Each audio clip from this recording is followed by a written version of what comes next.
I don't want you to crush your enemy totally. I want you to be.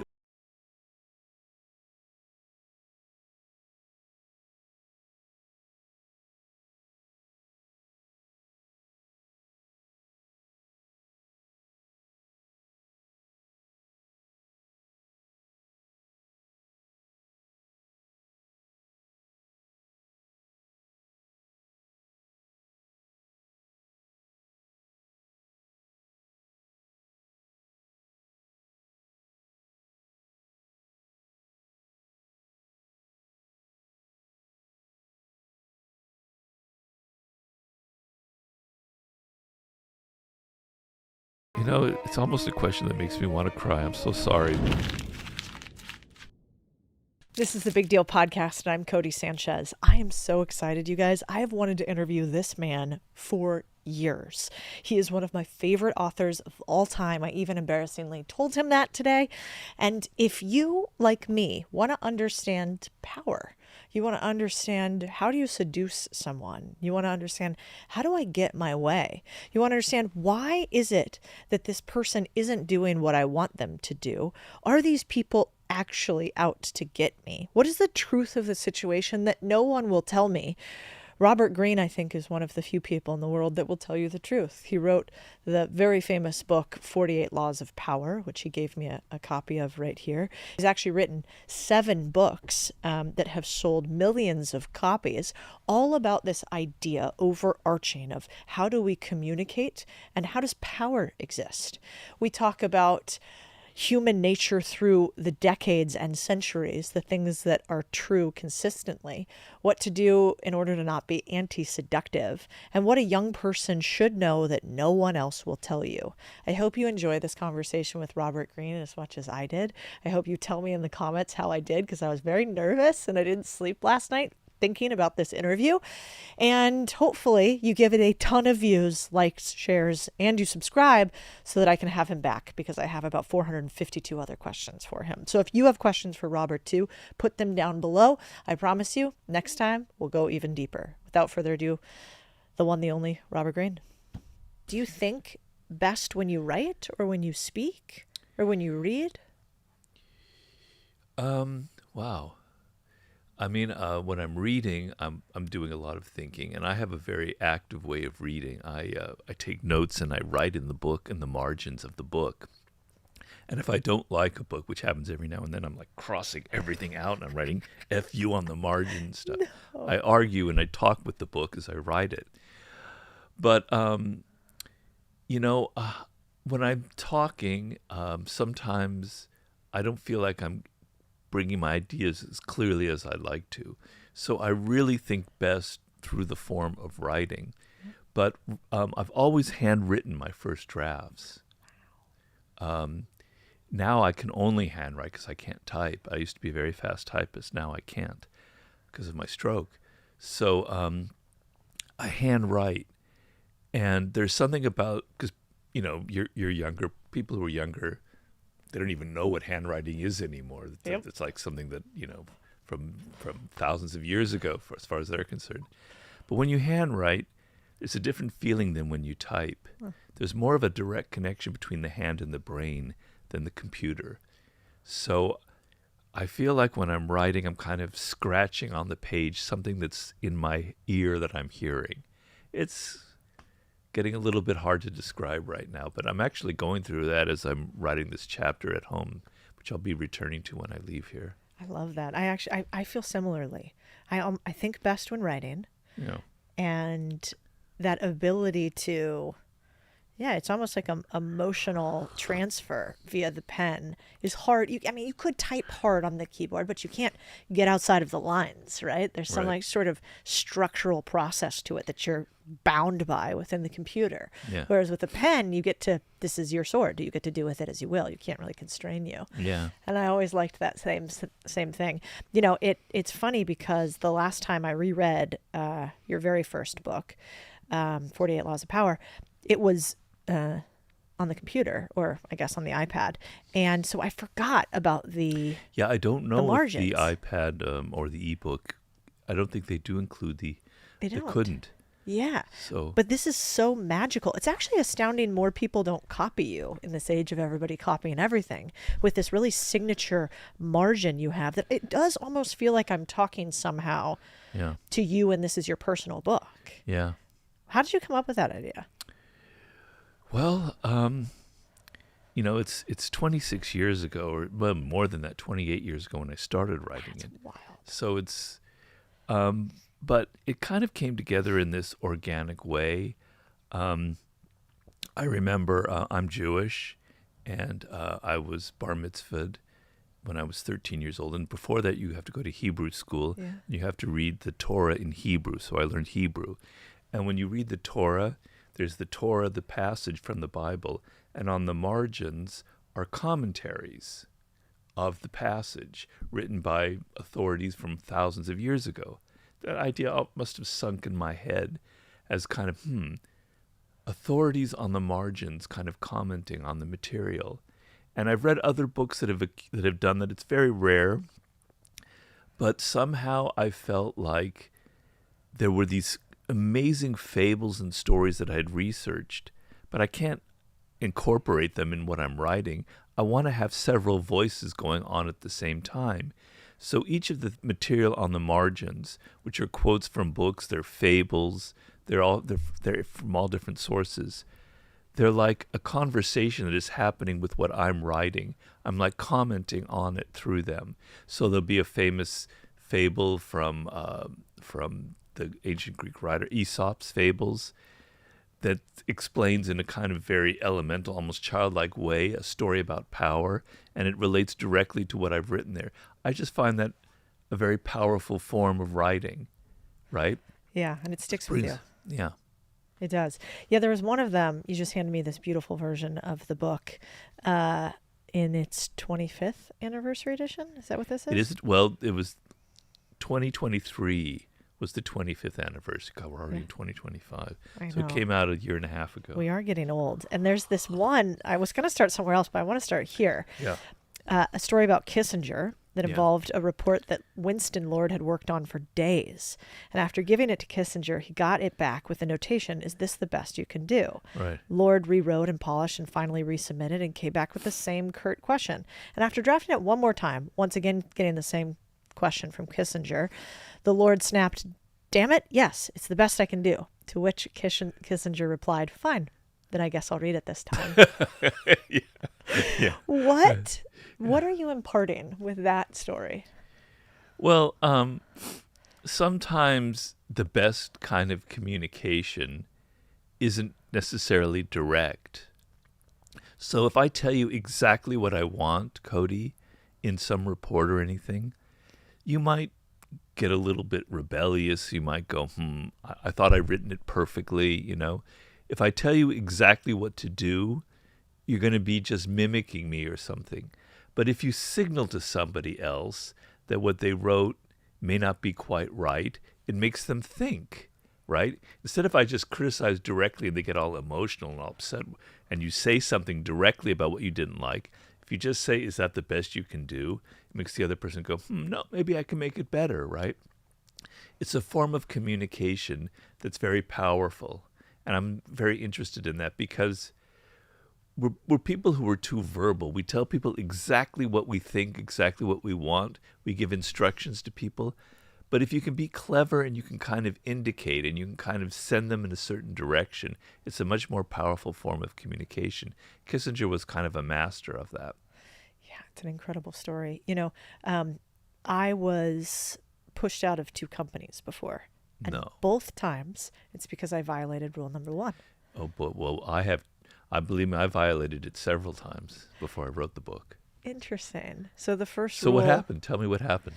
Well, the first rule is never outshine the master, right? And both times I almost like a small child with a painting that, you hand drew to give to the parent.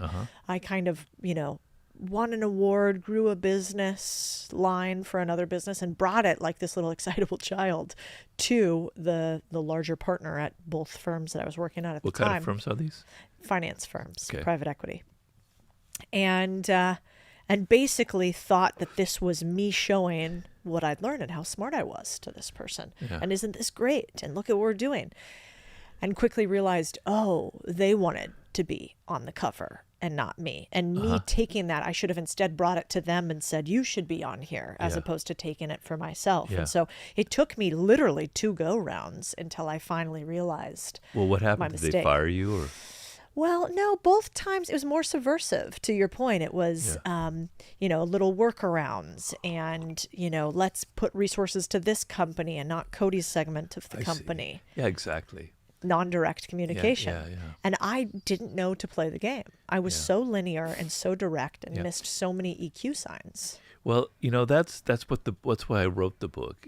I wasn't somebody who had a lot of power when I wrote the book. In fact, I was somebody who didn't have any power. I had many different jobs. I worked in Hollywood. Wasn't very successful. But what happens with a lot of people like myself is you enter the work world naive. Nobody tells you anything about these are the rules. This is how people can be so tricky and political. They have these egos that if you say the wrong thing or you step on their foot in some way, you're going to pay a price. Your parents don't tell you these stories. College professors, for God's sake, don't tell you these stories. The people, your bosses never want to talk about this. Nobody wants to talk about it. So sweet little innocent Cody enters the work world, or Robert, and you're just being yourself. You're just thinking, I'm going to impress them. Aren't just doing a good job? Isn't that what matters? No, ego, politics, playing, making other people look good. That is 90% of the game, especially when you're starting out. Nobody talks about it. It's like a dirty little secret. Well, it's not a secret. It's really how the world works. That's what I wanted to reveal in there. So I've violated law number 1 because naturally, like you, I had a job on a television show. I was a researcher, and you were judged by how many stories you ended up having produced through your research. I was by far the best one. I had well over 30, where the next person had 10 or so, right? And I thought I was just doing fantastic. And then I was fired. And I was fired because in a meeting, that person above me was thinking, Robert has an attitude. He's not listening. He's not being respectful. So she started laying into me again and again and again until she finally fired me. I didn't understand that it wasn't about researching hard and coming up with the best material. It was about playing the game the way she would, making her look better and not me look better. Mm-hmm. I learned the hard way. And so I want other people to understand it's okay to have ideals. I don't want to make you all cynical, but you have to be realistic. You have to understand that the people you work for have an ego, and you have to feed their ego and not violate it and not make them feel insecure. It's so true. And I think it's hard for people to take that in because, like you said, it's almost like you're violating rule number 1 to the masses by exposing the fact that we don't talk about this, and yet it's true. Yeah. And so I know you got a ton of pushback when you came out with this first book. I also saw it. I was going back through old articles with seduction, too. The same thing. You kind of said the quiet part out loud. And I was wondering, when you're young, what percentage of people do you think actually realize that there is this undercurrent of how reality works that is true? Is this something normal for people to understand now, 25 years later, after you wrote this book? Or do people still not understand that being direct isn't always going to get you what you want? It's, if I had to put a percentage on it, and I've thought about this, and it's not scientific by no means, I think about 5% of people actually understand these laws intuitively. And I can't explain why. I don't think it's genetic. It's just there's something to it where they understand, for instance, always say less than necessary, law number 4. They understand that if they talk less, they're not going to say something stupid, and people are going to look at them as if, they have an aura of mystery and they're powerful. They know that. They don't need to read Robert's book. They understand it's in their DNA. And they're people who generally, get very far in life, okay? And they can often be a little bit more amoral and unethical, than the rest of us. But so the majority, the 95% of us, we don't know these things, right? Because some of them seem counterintuitive. One law that people have actually criticized me a lot for, I think it's number 10, is infection. Avoid the unlucky and the unfortunate. And they assume that I'm saying just avoid people who've had bad luck or who are victims. And that's not at all what I wrote, and you have to read the chapter to understand. But the idea is sometimes people enter your life and they're all dramatic and they're very charismatic and they have all these stories to tell. And usually the stories are about how somebody did something terrible to them. They're the victim, right? There's all this drama surrounding their lives. And it seems kind of interesting, and you become their friend, right? And slowly, you get embroiled in all of their drama. They have arguments with you. They turn against you. Then they reconcile. And you find yourself getting infected with their ugly energy, and down and down and down you go. It's counterintuitive to think that somebody who's super dramatic is actually masking, they're creating the drama that is surrounding them. We don't think that way, and I'm trying to show that you have to be a little bit wary about people. You can't just take them at face value. Well, you're shaking your head like you've had that experience. Oh, yeah, for sure. I mean, Okay. not Or only have I nodding your had head. the experience, there's a lot of data that supports it, right? There's data now that shows, I saw a study done on 1,000 companies where if you sit within a 25 square foot radius of somebody who's considered a high performer, you're 15% more likely Sure. to outperform. And if you sit next to a low performer, you are 30% more likely to underperform. Yeah. And so, there's actually even just a more aggressive downside to those who are negative or infectious Yeah. in that way. Yeah. And I was wondering, when you start researching this, where is the data the most important, and where is history most important? Because in all of your works, it seems like there's an interweaving of the two. There's a throwback to Churchill and a story about World War II. And then there's also the scientific data that we cover about findings and studies that show Right. the reality. Well, back when I wrote the 48 Laws of Power, there wasn't really the internet. And the studies about power, if you can do studies about power and have data, there weren't very many of them, right? So I had to go through a pretty intensive research process, hundreds of books, reading all about the most famous people, like a Kissinger. And that was my form of data. Yeah.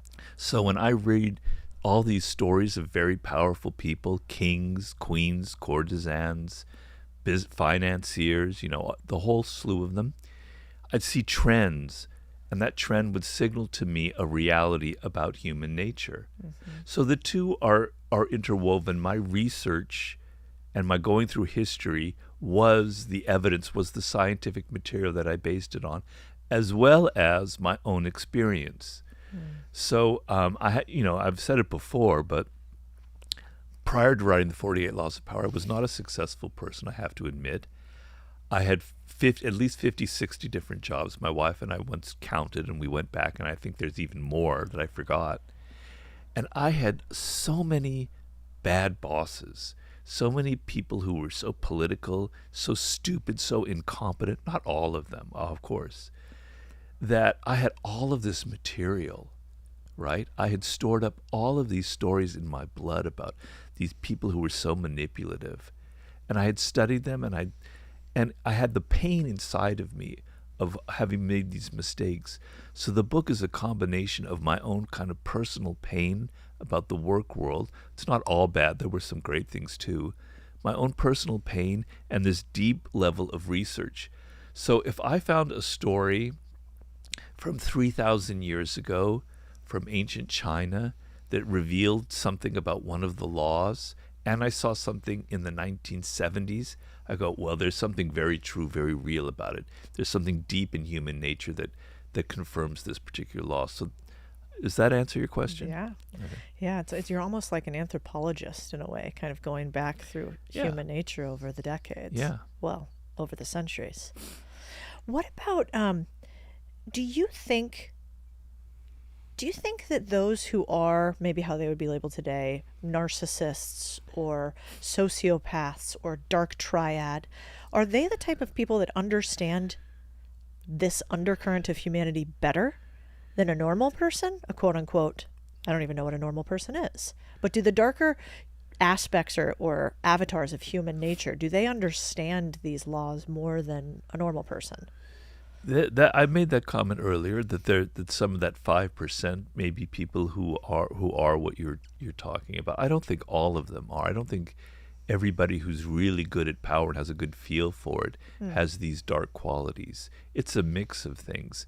But there's a very famous. There's a man who's quite well known on the internet about 15 years ago. I don't know where he is now. Named Sam Vakman. I don't know if you've heard of him. Mm-mm.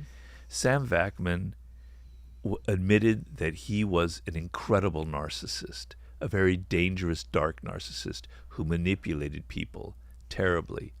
And he came to a point where he saw this about himself. And he realized he can't control it. This is who I am. But I'm going to educate everybody about what narcissism is. And he's very brilliant, and his self-analysis is extremely accurate. But the thing is, he's very rare. So people who are like this, they don't think that they're narcissists. They don't think that they're evil. They don't think that what they're doing is manipulative or they're even operating by laws. These are just things that come naturally to them. So, that makes it easier for them to do the things that they do, right? So, and so not all of us, I don't want to imply that in doing this book, you're going to turn into a narcissist. You're going to have these very dark qualities. It's just that you want to be aware of them. So these other people, they're not aware that they're behaving this way. I don't want you to crush your enemy totally. I want you to be aware that that happens in business all the time and not be naive with your company that you've, as an entrepreneur, this business that you created. At this very moment, there are vultures circling around who are going to buy your business out and crush you because that's how business works, right? It's a merciless environment. I don't want you to be like that. I want you to be aware of it. I want you to be aware that there are people like that out there. That is sort of the point of the book. One of the lines, I don't think it's a law per se, and I can't remember which one it was related to, that I go back to often is Sun Tzu's give them a golden bridge on which to retreat. And I can't tell you how many times I've used in deals and in business the opposite of what you just said, which is crush your opponent, which would be like a positive aspect from this book and Persuasion, which is actually, for your enemy, let them look like they have a win. And that's like a beautiful way to actually do the opposite of what you've said. And I've gotten out of many a deal because of you, actually. I owe you some checks. Really? Now, how are you applying that? I'm not quite sure I understand. So, like, for instance, we had a deal that we wanted to close, and the guy had committed a little fraud. He had done a few things inside of the business. On your side or the other side? On the other side. Yeah. So we had done a transaction. They had said a bunch of things on paper were X and Y and Z. And then once we had dug in, we were like, ooh, that's not correct. Yeah. So whether it was, that they realized it or had written the numbers incorrectly, who could tell? And one side of us wanted to do, we wanted to go do a lawsuit. So one of my partners was like, well, we have them. This is incorrect. We could own way more of the company. Let's go after them. But instead of doing that, we kind of said, we think there was a mess up in these numbers. And somebody wrote it incorrectly, and it's not a big deal. We can work around this. We've got to change the math a little bit on how much of the company we get. But, actually, I think we can just change this number. You guys can walk away. We can walk away. And so we gave them this kind of golden bridge on which to retreat. We could have sued them. You mean you cut off the deal? Yeah, we kept the company and kept some economics, but let them walk away without a lawsuit. And that I don't... You mean you were buying them out? Yeah. Mm-hmm. And I think a lot of your book, people talk about the manipulative nature of it, but I don't think that's always the case. No, definitely not. There's a lot of really beautiful aspects of the book that are so relevant to business. Yeah. I mean, if you're alienating everybody, if you're crushing all of these people, if you're just having lawsuit after lawsuit after lawsuit, there'll be a bounce back effect where you won't have many allies next time you're in trouble, right? Yeah. People will resent you. You'll have more enemies on the horizon. And when you slip up in this media crazy era, all those enemies will suddenly come out of the woodwork, and they'll be on social media, and the mobs will come after you, and you'll suffer for it. So there's an aspect of power where you have to play the soft game, where you have to please as many people as possible, make allies, make them think that they're doing what they want, but in fact they're doing what you want, which is the art of seduction itself. And so that's a huge part of the power game. It's not all about it's not a book about being aggressive and violent and pushing people around. It's the opposite. It's giving the impression that you're a nice, generous person, but that somehow you get people to kind of do what you want through being clever. For young people today who maybe are not even going to be able to get through this whole book or Persuasion given attention spans, what do you think is the most underrated human truth that a young person should know who wants control or power? Well,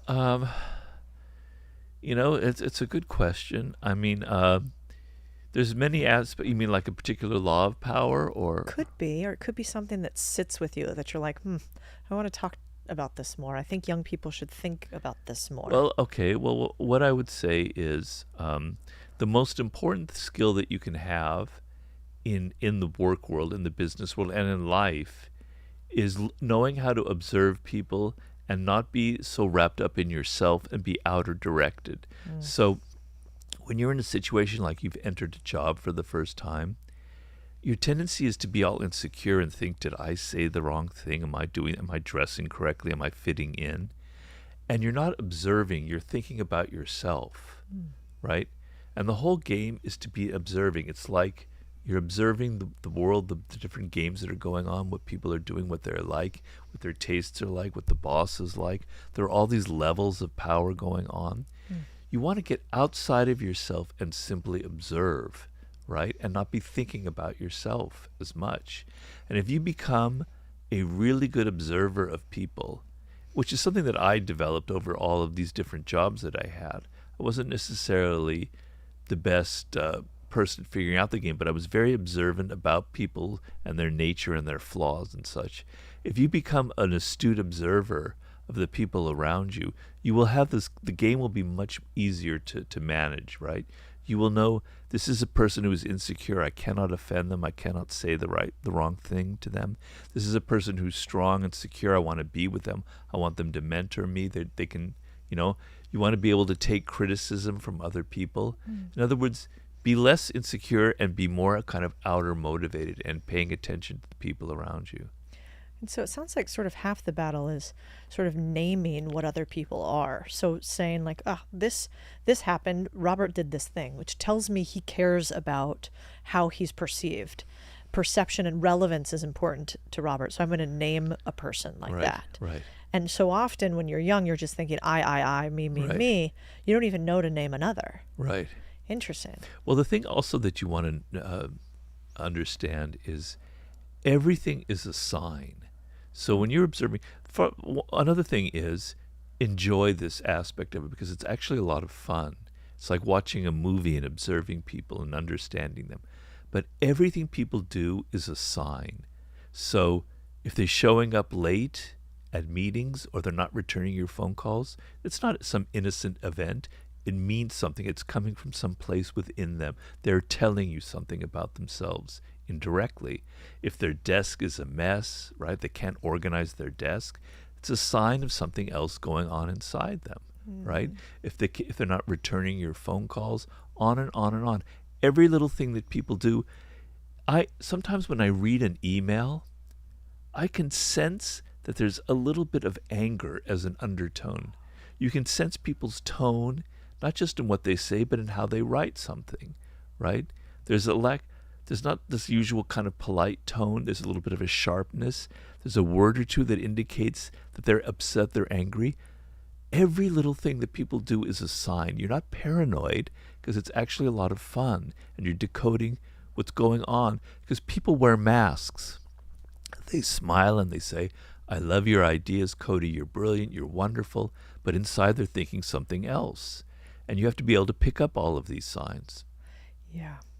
It seems like a lot of us have lost a lot of that gut intuition. Like we're told to not trust your first instinct. Yeah. We're told to not cross the street when we feel a certain way because that could be rude to somebody else. We're sort of continuously being told to mask this feeling we get in our gut. How do you reopen that again? Like if you're sitting in a room with a bunch of people in the workplace and you're trying to figure out how to play this game, what is the mental game Robert plays to sort of pick up these undercurrents that somebody might not be able to see? Well, I wrote a book called The Laws of Human Nature, sort of my last book, and I have a very long chapter in there about nonverbal communication, and it's an extremely important skill to develop.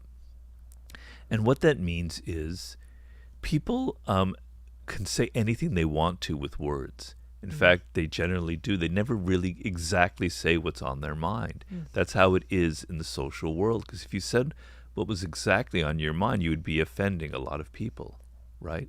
So we don't ever really say exactly what we feel. But our body language does not lie. It's very difficult to lie with your body language. Even the finest actors in the world find it very difficult to lie with their voice because the voice reveals people's feelings, right? So you want to be observant. We're very good at picking these kind of cues up. So you may not realize it, but you sense that something is wrong about this person that you've just met. This is something that I talk a lot about in The Art of Seduction. I've dealt with women who've written me back. They had a gut feeling that this man that they met was wrong. There was something bad about him. They got a bad feeling from it. But what happens is you don't trust that feeling. Right. And then, because you're not, as you say in our culture, it's not something that we value. And then we go on, we have a relationship, and then we find the hard way out that our original gut instinct was the correct one. So you want to trust these feelings. They're very valuable. We are animals.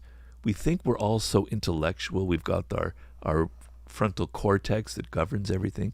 But inside, we operate on emotions, on instincts, on feelings, on sensations.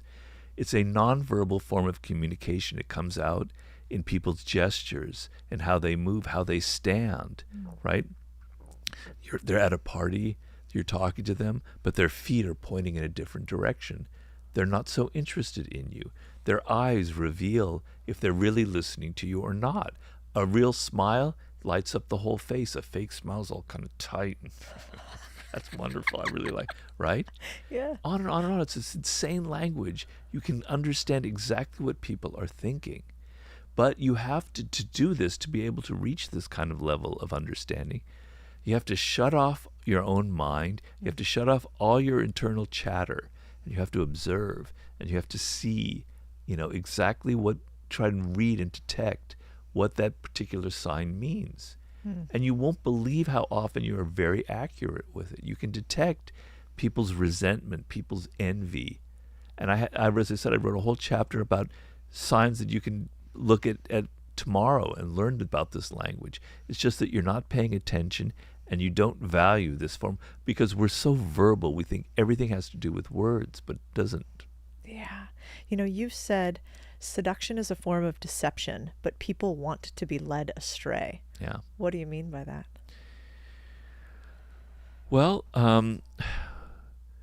when you're a child, you were kind of really interested in stories, right? We still are interested in stories.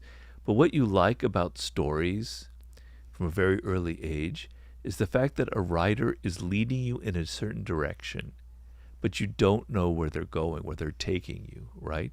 Yeah. And you want to be led, and they're creating an illusion, and they're taking you along this journey, okay? And so they're seducing you through a story. And you can call it lies, you can call it fantasy, you can call it illusion.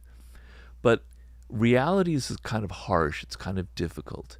And we all want more pleasure in our life. That's why we go and see movies. That's why Hollywood is so successful. We want to be taken out of our day-to-day lives. We want to be led. We actually want to be deceived. We want illusion. We want fantasy. We want pleasure. And so You want to be the person that's supplying that fantasy, that's giving people that pleasure, because if you do, it gives you a lot of power, right? Yeah, it's so true, and yet not said ever, which I feel like is a consistent thread through all of your books. It's where's the quiet part that we can say out loud that we shouldn't say out loud Right. in every single segment of our life, which I love. And it also, another line of yours that I love is, when you meet a swordsman, draw your sword. Do not recite poetry to one who is not a poet. Those aren't my words. That's somebody else's. But yeah, it's you've got to know the people that you're dealing with, right? And you have to understand, as you said, you're naming these people, which is the way you put it, which is a very good way of putting it. And some people are vultures. Some people you can't trust. Some people are tricky. And if you treat them as if they are somebody that you could trust, you're going to be in a lot of trouble. Yeah. Okay? So you have to understand who the people are that you're dealing with. What is their nature? You know, are they somebody that you can actually trust? And sometimes you think that you can trust them because you're not really paying attention. You're not paying attention to those gut things that we're talking about. So I think that comes from a chapter about know who you're dealing with and know exactly the kind of energy that you're getting from people, so that you're not dealing with a swordsman and reciting poetry, in which case you're going to get, stabbed and killed. Yeah. So you have to know each person that you deal with. You know, you're really a student of history in so many ways, and human nature. In that vein, it seems like today more than ever, we value directness and transparency, and they're very direct and they're authentic, and authenticity wins. And this is sort of this narrative of today. Has that actually always been the narrative? Like, have humans always said we want to be authentic and real No. and wrecked? So this is kind of a new phenomenon, even though it might not be true. Well, it's a pattern. So history goes in patterns. So I'm not going to bore you with too many history lessons, but in the 18th century, the theater was the main metaphor for being social. So you never wanted to be exactly yourself. You were playing a role when you entered in the social world. When you entered a cafe, you were playing a part. You were an actor in a play. You didn't want to reveal who you really were. It was the opposite. And then later there was a reaction against that in the early 19th century among the Romantic movement, where we have to be authentic. We can't wear these masks anymore. It goes back and forth, back and forth, back and forth throughout history. So right now it's all about being authentic. In 10, 20 years, people are going to react against that, and they're going to be more into fantasy and role-playing and wearing those masks and having fun in the social environment. But I would say to this is nobody is ever authentic. It's a myth. It's bullshit, in fact, and it kind of is annoying, because to be a human being is to be social and is to wear a mask, is to be an actor. As I said, nobody ever tells you exactly what they think. That person that you think is so authentic is actually creating the effect of authenticity. They know how to act like that, right? But they're not saying or doing exactly what's going on in their mind. So understand that we're all actors. That from a very early age, as children, we are learning to play a part, how to please people, how to make them like us, how to say the right things. So the person that seems to be authentic is actually playing that part of being authentic. Okay? So if somebody called you authentic, would you like that? Is that a compliment? Well, yeah, I think it's a compliment. I mean, there are degrees, don't get me wrong. There are people who are very fake in this world, and there's absolutely nothing authentic. So the person that we perceive as authentic, there's 40-50% of them is actually true, is actually coming out. They're not faking it. But what I'm trying to say is they're not 100% authentic. There is always an element of playing it up, of laying it on a little bit thicker, of trying to look a little bit more authentic. I'm not saying it's completely fake, Yeah. but there's an element of role-playing in it. And I guess maybe it also is just like a play, as you mentioned, because if somebody's authentic, what you really say is you're playing your part very well. That appears to Yeah. be who you are. You're a great actor. Yeah. And if somebody's fake, what you're really saying is you're not doing so great. I can see right through whatever mask this is. It's uninteresting, Yeah. actually. You put it very well. That's fascinating. I've never thought about it that way. I also, I mean, there are politicians who we think are authentic, and I see them on television, and I go, God, no, they're not authentic at all. They're just really good at giving the appearance of being authentic. They know what they're doing. They've learned over the years by various successes and failures and trial and error that this is what gives the impression of being authentic. Yeah. We were in a room at a political fundraiser for somebody that I actually think has done a good job as being a politician. But then he answered a question, which is, what was it? The question was, who is your biggest role model in the world? Who do you look up more to than anyone else? And his answer was, his mother, and this sort of story about his mother that just came off so scripted. Yeah. It almost negated everything he had done prior, Yeah. and the fact that I even liked his policies. Yeah, yeah. And so the downward or the downside of even a moment of pure bad acting or fakeness can be actually quite large. Yeah. So if you don't know how to play, which kind of, there's another line, and I don't know if this is yours or from a quote, but the most ethical thing you can do is win. And to win, you have to play the game better than the villains. That's for me? Yeah. This is from your Twitter. What do you think about this line? What do you think is meant by that? To win, you have to play the power game better than the villains. Well, so I'm not sure because it's not exactly something I've ever written. But what I think the person who wrote that is trying to say, Robert my Green, social media guy, whom I'm going to have to talk to after this. What I think I'm trying to say is you out there are probably a little bit naive, as most of us are, like I was, right? And there are other people out there who aren't as ethical as you are. They play the game differently, right? They're not so concerned with the rules. They bend the rules, and you obey the rules, right? And they have the advantage over you because they're willing to do more than you're willing to do. You have to learn a little bit about their game. You have to play a little bit about what they're doing. You have to play a little bit of hardball back at them, and you have to do it better.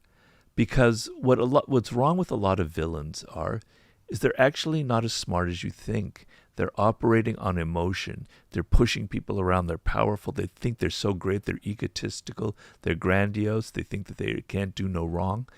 You need to be strategic in dealing with people who are manipulative. If you can be strategic, then you have the upper hand, right? Because I don't think a lot of times villains aren't as strategic as you think. I think that's what I meant.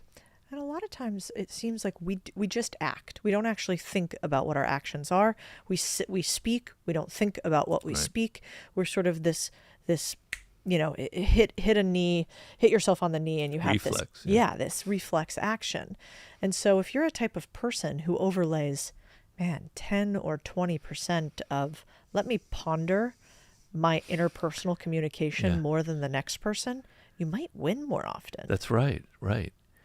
I mean, I look around me, and I think the main fault I see in reading the news and in dealing with people is they don't think long term. They're just reacting in the moment. And in the book, I wrote a book about strategy, my version of the art of war, called The 33 Strategies of War. And I call this tactical hell, as opposed to being strategic in life. Tactical hell is you're continually just reacting to what other people are doing. If you can lift your head out of the moment and think a few steps ahead and think, what is it that will actually bring me success, not just immediately against this person, but 3 or 4 steps down the road. Elevate your mind above the battlefield and think ahead and game it out. And sometimes what you think is going to work immediately is actually the worst thing you can do.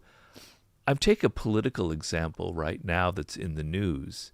And It had to do with the recent possible shutdown of the government. And Chuck Schumer, as we all know, eventually folded, and he agreed not to shut it down, and he voted for the budget. And he said that the shutdown would have been the worst thing that could have happened. Okay? But in strategic thinking, which is something that I study very deeply, that was definitely the wrong move to make. It was reacting. It was being tactical and not being strategic. When you have leverage in a situation, in any situation in life, you have to use your leverage.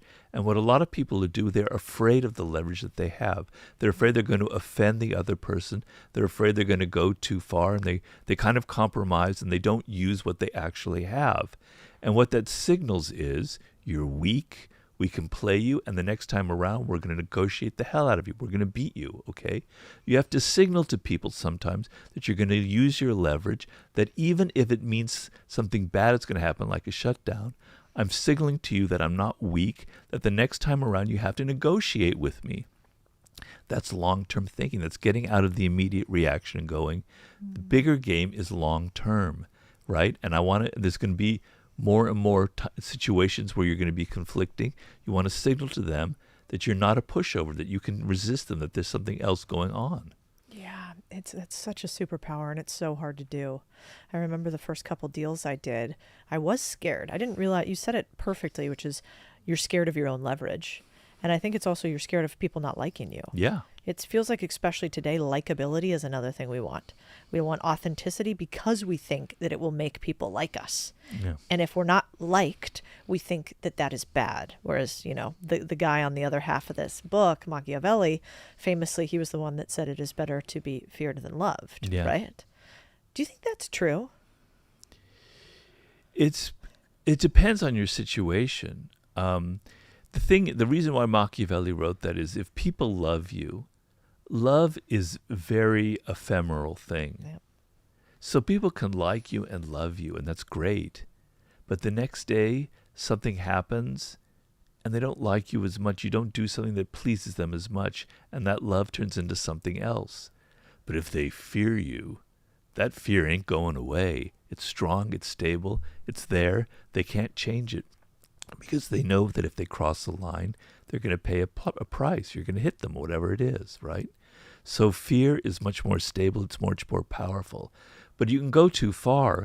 If you're an employer of a company, and everybody's afraid of you, then they're not going to tell you the truth. Mm-hmm. They're going to nuance everything that they say to you. So you're not going to know what's really happening in the world. Everyone's going to give you news that they think is what you want to hear. They're not going to tell you what you need to hear.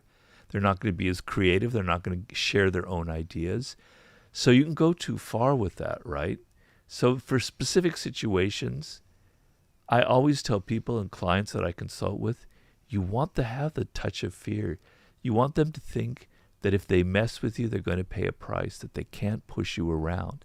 That's not the only thing they feel about you. They do like you, but there's a little undercurrent of, I respect that person, and if I don't do certain things, I'm going to pay a price for that. Interesting. So in practice, would that be something like, I remember reading Netflix's sort of their manifesto on how to run a business. And they kind of famously wrote this PowerPoint about it and shared it.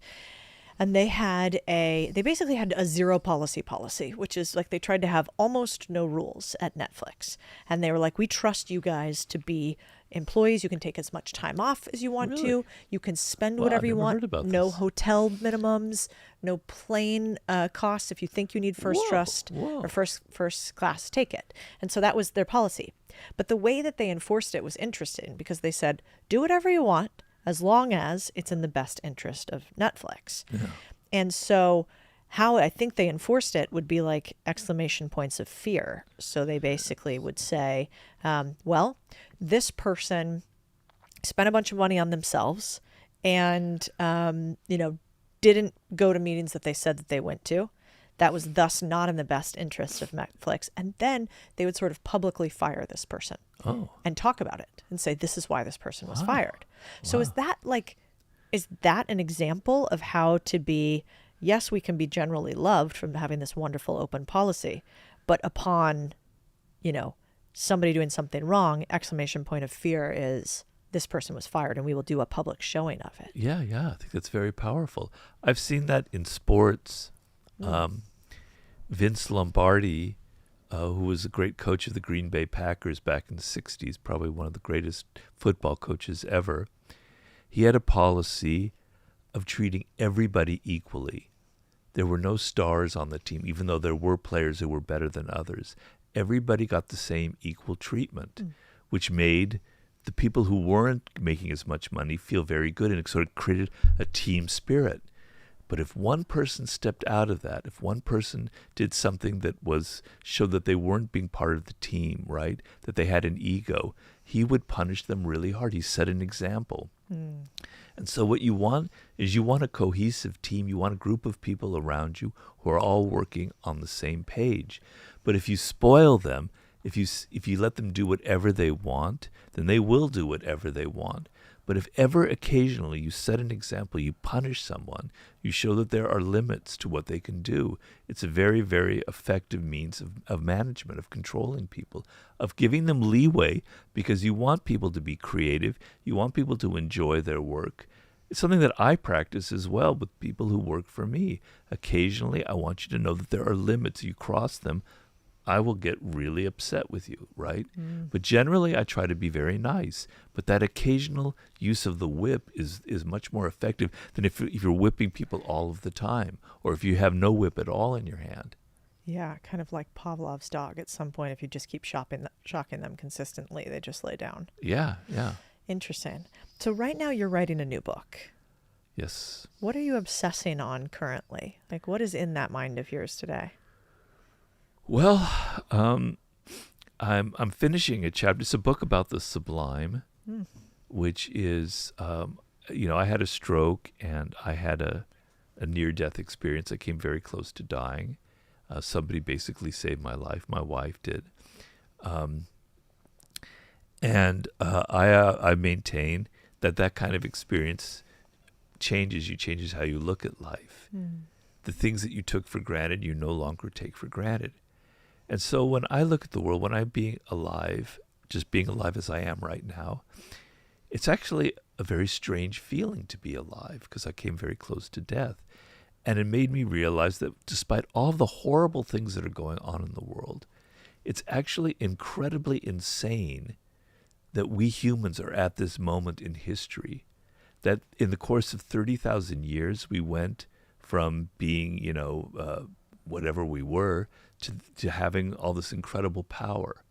We are these insane animals. This consciousness that we have is this unbelievable gift. We have these brains that are by far the most complex organisms in the universe. Scientists have demonstrated that. But we're not aware of any of these things. We take it all for granted. And it's a book that's trying to open your eyes up to all of the sublime aspects of just being alive, of the history of the cosmos, of ancient history, of what it was like when we were children, of how our brains are formed, about our relationship with animals who have consciousness that we can interact with other species, with love and how sublime love can be, with history, with death itself. And so it's a book that's kind of making me feel better about all of my limitations, but I want the readers to go away and think differently about what it means to be alive, to transform them. And so the chapter that I'm writing now, that I'm going into just now, is about willpower and energy, and how we have capabilities that we don't even tap into, that we're only using a small part of our brain, that we're only using 1/10 of the energy that we actually have. Right? It's our minds that are holding us back, and that we're gifted with these powers that are not being used. And I have examples of humans who've been in situations that are incredibly stressful, incredibly difficult, and they overcame them. They were able to tap into those powers because they were facing death, essentially. They were facing something very terrible, and a kind of courage came to them. So there's like a story of a plane crash in the Andes, and in the worst part of the Andes and in the mountains in the middle of winter, And these boys who were on a rugby team, they somehow managed, in the course of 3 months, to save their lives. More than half of them died. But how they did it, the guy who narrates the story, is so incredible that anybody who, afterwards, when people said, it's absolutely impossible what you did. You climbed these 18,000-foot mountains that even mountain climbers can't climb, and you did it without any equipment. He called it a miracle. And so we have these powers that we're not even aware of, and circumstances will force them upon us. So if you're facing stress, if you're facing difficulty, you will feel this other energy that flows through you. That's very human. It's very powerful. So that's what I'm writing about now, and that's what I'm kind of fascinated about. Interesting. You know, it's actually funny because I was thinking about, what does somebody like you, who's such a prolific writer, who's written these books that... Well, I'm not very prolific, actually. I take 4 or 5 years to write a book. Well, that's true. I wish I were prolific. You are instead a very profound writer. Okay, thank you. Okay. Yeah. I'll meet you on Okay. that one. So you're a very profound writer. You write these deep works. I imagine there are moments where you feel uninspired. Oh, And- God. Tell me about it. And you need to dive in. Is there something that you do when you are feeling absolutely no way you can write? Well, it's almost a question that makes me want to cry. I'm so sorry. But before I had my stroke, I wrote 7 books. And I would get those moments. And what I would do was I had to get out of my mind, and I would go take a hike up into the park. And all these great ideas would come to me. Or I would go for a long swim because I was into long distance swimming. And then I'd come out of the pool and wow, my mind was just sparkling with ideas. I can't do any of it now. I can't hike. I can't swim. I can't do the things that got me out of my mind and my body.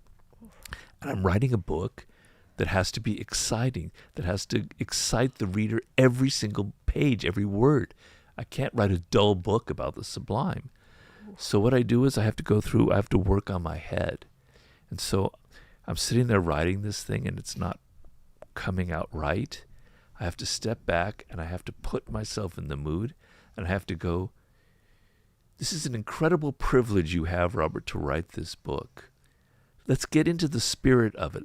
Let's feel what you're trying to write. Let's not be intellectual. Let's not write something. Let's feel it first and then write it. I have to go through a process. I have to listen to some music. I have to look at my cat who's walking by. I have to talk to just look at my wife or see something. And then I feel it and then I can write it. But it is difficult because all of those things that I depended on before, I don't have. So just like I said, when life turns against you, you have to adapt. You have to learn. It brings the best out of you sometimes because we're in a rut. Things are so familiar. We don't work on ourselves. Yeah. But when things turn bad, like they turned bad for me, you have to change. You have to adapt. You have to become a different person. And it makes you grow and it makes you learn, which is what I've had to do. I have to force myself to be inspired, literally. Wow. And in a completely new way. It's hard enough, even to do it the way that you've done it for decades, but to find a completely new way is fascinating. Yeah, and I guess the universe kind of keeps pushing you to become the next level of the game player. Well, the sublime is a concept that I've kind of created. But there are books, my way of thinking about it, there are books that are out there about the concept, but they're so dry, they're so intellectual, they're so like academic speak, all this jargon, that they're so unsublime, That's right? very true. I want this book for people to read it and really feel it and feel like there's an experience out there that they can have. And I'll tell you one thing, Cody. When I first thought of writing the book, which was 16, 17 years ago, before I had my near-death experience, I was going to go across the Gobi Desert. I was going to go to Tierra del Fuego in Antarctica. I was going to see all the sublime parts of the planet. I was going to swim with dolphins. And I was going to experience this all and write about it. And here I am when I finally get the chance to write the book. I can't do any of those things. But the book will be better for that. That's what life is about. I call it amor fati. The things that happen to you are the best things that could ever happen to you. So having my stroke made the book better because I can't do those things, but 99% of my readers won't be able to do them. I'm showing you how you can look at life sitting in your office, sitting in your chair, having your breakfast, and you can have these experiences in your day-to-day life. You don't have to do things that are extraordinary. Yeah. Because life is extraordinary. God, that's so beautiful. Yeah, it reminds me, do you like Bukowski at all? Do you Very like him? much. Me too. I mean, I love Charles psychopath, Bukowski. but I love that about No. him. You don't think so, a little bit? No, he was a wonderful guy. He's a local LA people. I know people who knew him. Oh, that really? Yes. Oh, I'm going to be such a nerd about it. His like the poem that he did on becoming a writer, was that what it was? And it's how he talks about, well, actually, I have a quote in here from him, I think. Yeah, I remember when I was writing my book, but then when I write the stuff that I only write for me, do you ever do that where you just write things that nobody will ever see? Yeah, and hopefully nobody will ever see it. That too. But I loved that part where he's like, if it doesn't come bursting out of you in spite of everything, don't do it. Unless it comes unasked out of your heart and your mind and your mouth and your gut, don't do it. And how he talks about the libraries of the world have yawned with books such as yours. I always loved that because it's basically him anti-selling the entire time. How so? He's saying, don't write. Like, don't write. We don't need another book that has no purpose except for your ego. Only write if it comes bursting out of you, if it would kill you to not put pen to paper. Right. Which it sounds like this is that book for you. You're like, you feel like you have to write it. Well, I guess I'm maybe slightly neurotic in that, or a hypochondriac. I always think that I am going to die, like some illness, or that I'm going to have an accident and the book will never get finished. And so I tell my wife, if I'm dead, this is how I want to finish it. I'm that, I know these aren't great things about me. Have you always been like that? Yeah. Oh. Yeah. So this book, I have to finish. I can't let myself die before I finish it because it means that much to me, And so sometimes I'm a little bit of a daredevil in that I used to, my hiking and swimming and mountain biking, I would do things that were a little bit risky because I like that. And so now I have, this is so silly, I don't even know why I'm going into it, but I have a special bike that I can use because I can't ride a normal bike. It's my only outlet in life is this recumbent bike. And I go whipping down these hills. You can't pass cars and everything. And I'm like, I don't want to do this today, Robert, because you might get crushed by a car and then your book is finished. But then I force myself to do it anyway. But this is a book that I have to get out. And I'm on chapter 11 and there are 12 chapters. Wow. So close. I just have to live another 9 months and I'll be okay. I'd like a little bit longer, but I like that. Does your wife laugh when you say that? Yeah, she knows. She's been putting up with it a long time. For a long time. So it's funny because you also have a line that's like, never whine, never complain, never try to justify yourself. Yeah. And it seems like you live that a bit too. What does that mean? Why do you tell people to never whine, never complain, never justify yourself? It's so senseless. There's nothing to complain about. Everything happens for a purpose. Yeah, in the moment when somebody does something irritating, my first instinct is to complain and even whine a little bit. But then I calm down and I go, it's not important. It doesn't matter. You don't need to complain about this. In fact, there's something good about it. So this morning, to give you an example, I'm meditating, right? I meditate every morning. That helps me a lot. And there's noise going on that's kind of interrupting my thoughts. And I'm going, God damn it, I want to yell at that person. And I'm meditating. How can you have a thought like that when you're meditating? And then it makes me go, no, Robert, it's just a noise. Just think of it as birds singing. Calm down. Don't be upset. It's actually training you to not get upset. So the bad things that happen to you are training you to not take them so seriously or to find a way to use them. Nothing is ever really bad. People often ask me in these interviews, if you were 20 years old and you knew what was going to happen to your life, would you go back and tell yourself something and do something differently than the way you did it? Or do you have any regrets, Robert? I have no regrets. I wouldn't change anything because everything happened for a purpose. Everything lined itself up for a reason, and it all came out the way it should have come out because I embraced it and I found a way to learn something from it. So even when I had a bad job, my attitude was, I'm going to learn about people. I'm going to learn about what I hate and what I love. There's no wasted time in life. It's such a good point. I saw this meme the other day that reminds me of your bird song. I don't know if you've seen it. It was You saw what? a meme, like a little graphic. And in it, it was this woman in her window and she's looking outside and birds are singing. And she's like, the bird song, it's so beautiful. Right. And then it was the two birds and it was one bird yelling at the other bird. I've eaten all your children. I'll be back next year for the next round. And that's pretty good. It made me kind of chuckle because the perspective from the woman was, this is lovely. I have learned to associate birdsong with something magical. And the birds are simultaneously murdering each other. And that's their language. And so it kind of takes me to that idea of nothing is good or bad except really by comparison. Yeah. And it sounds like you've lived that. Yeah, I mean, if I had to think of one thing that's wrong about humans or about us, is that we think too much. We overanalyze everything, and in overanalyzing and thinking too much, we ruin things. We ruin what could be good, what could be pleasurable, what's normal. So if we think and think and think, we're inevitably going to find something negative to uncover about that. So, we think and we create things that are good or bad or whatever, but they're just things that happen. They're not good or bad. They just are events that happen. And we think of them and we make them what we want to make them. Yeah. This is something in your book, Seduction, but kind of a theme throughout them. You had this idea of anti-seductive, which I had never thought of this before. Yeah. What is somebody who is anti-seductive like? Well, I hope you're not one of them. No, I don't think so. Depends to who, I bet.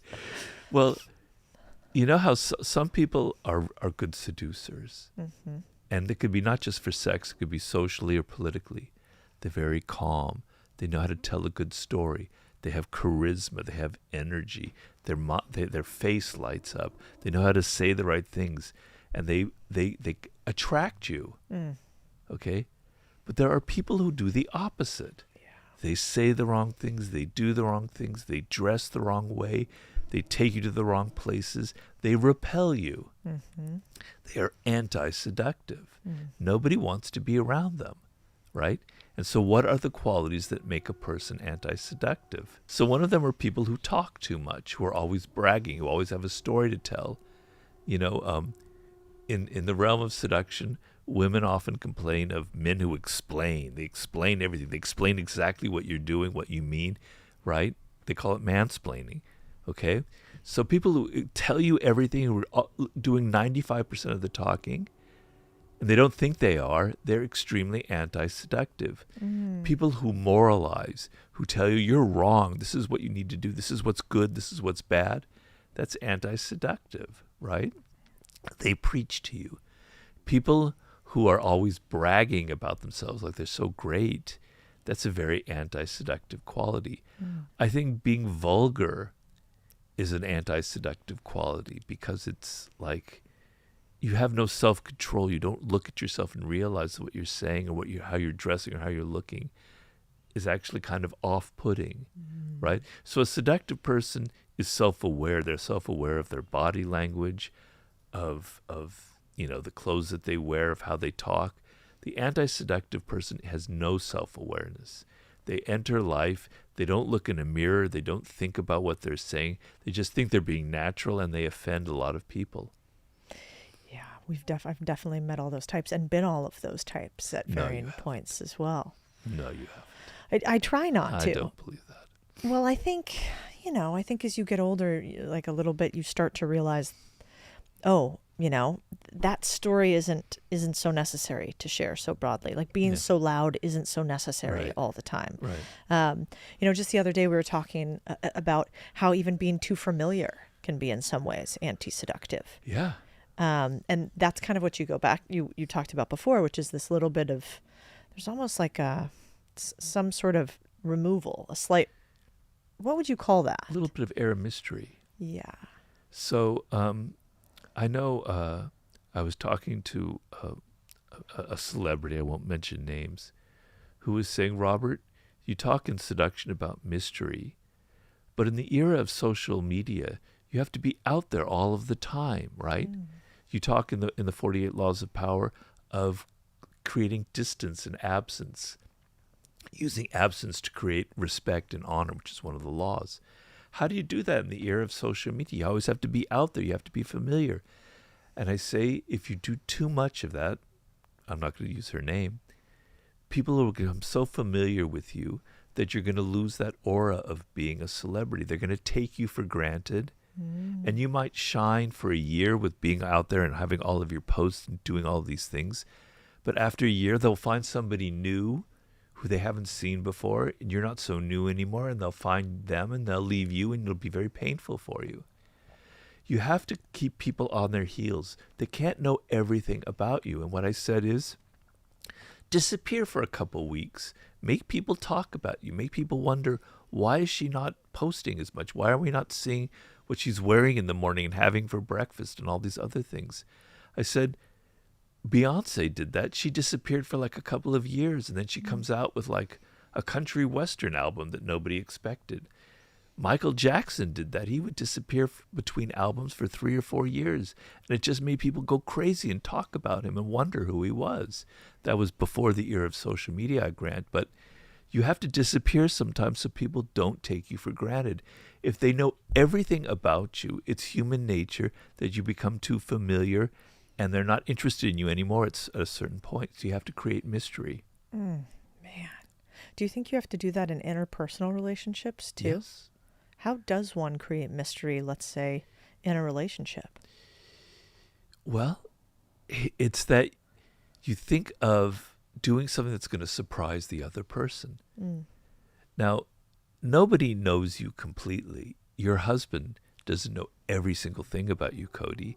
He didn't know you before you got married. He didn't know all your previous boyfriends and everything, and some of the naughty things that you've done in your life. Robert, no former boyfriends, perfect saint over here. Right. Like, I believe that.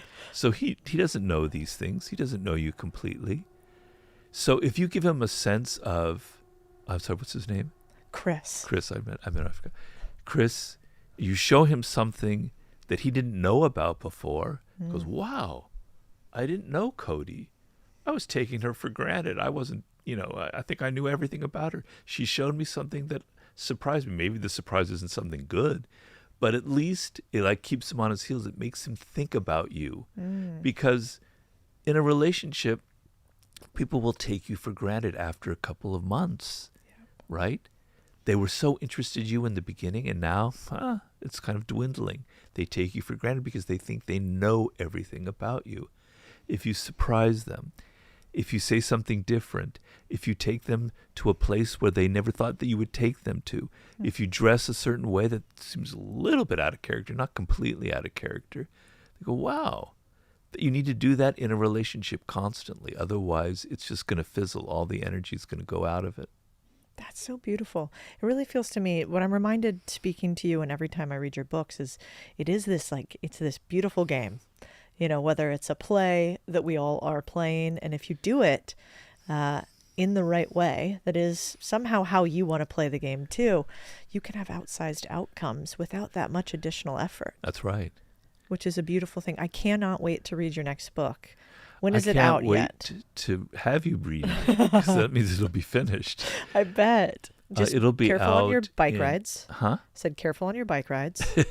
We need you to stick around, check in 9 months. Make sure you're still around. I'm going to go on one tomorrow, but I will be careful. Okay. It will be out, Lord blessing me, it will be out in fall of 2026. So amazing. Next year, fall.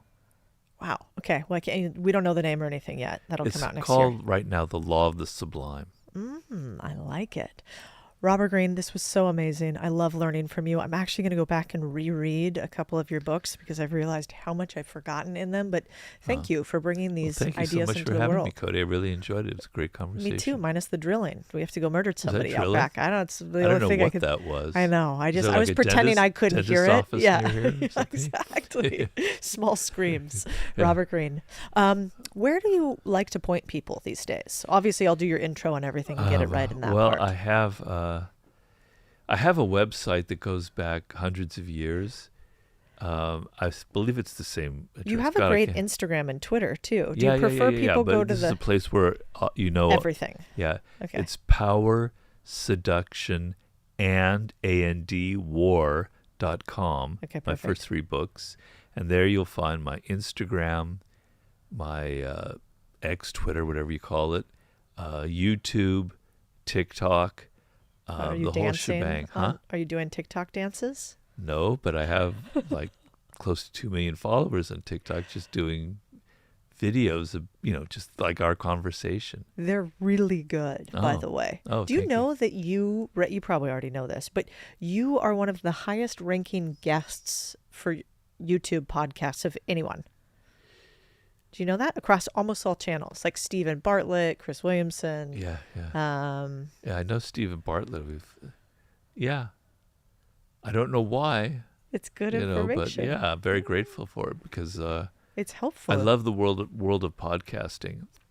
I can tell you, I know we're finished here, but before podcasting, a writer had to go on mainstream media. Man, that sucks so much. I hated that. 3 thing. minutes, and you don't get to say anything Yeah, interesting. that's speaking of inauthentic. It's like, ugh. Yeah, I agree. I love podcasting. I love podcasters. I love that world. You just get to be yourself. There are people who actually read your books. Yeah. And it's like a real interaction. So Yeah, then they I'm feel very like they know grateful you. for all that. So the last part, this podcast, the idea is, what would you say to the young Robert listening out there, but you, if you could go back, what would be your words of wisdom? And then whatever you feel comfortable writing, and then we have you just read a message to young Robert. And it's sort of a reminder that even those on high, at some point they were young and lost and all the things we all were. Okay.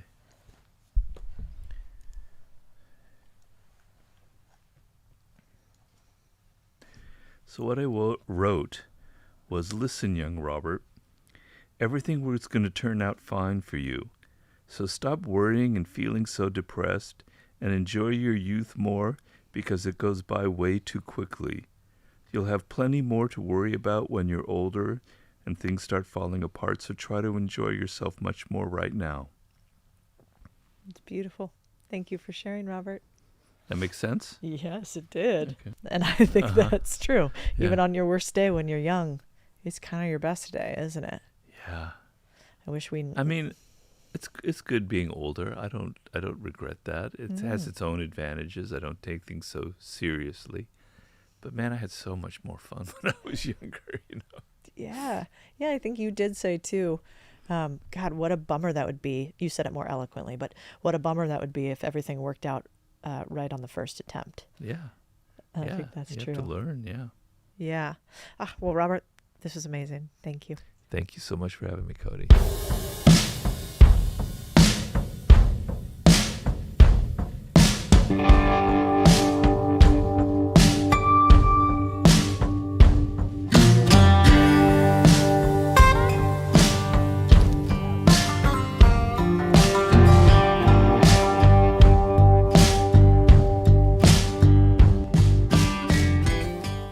I sniff out competence like a German shepherd on a cocaine trail at the airport.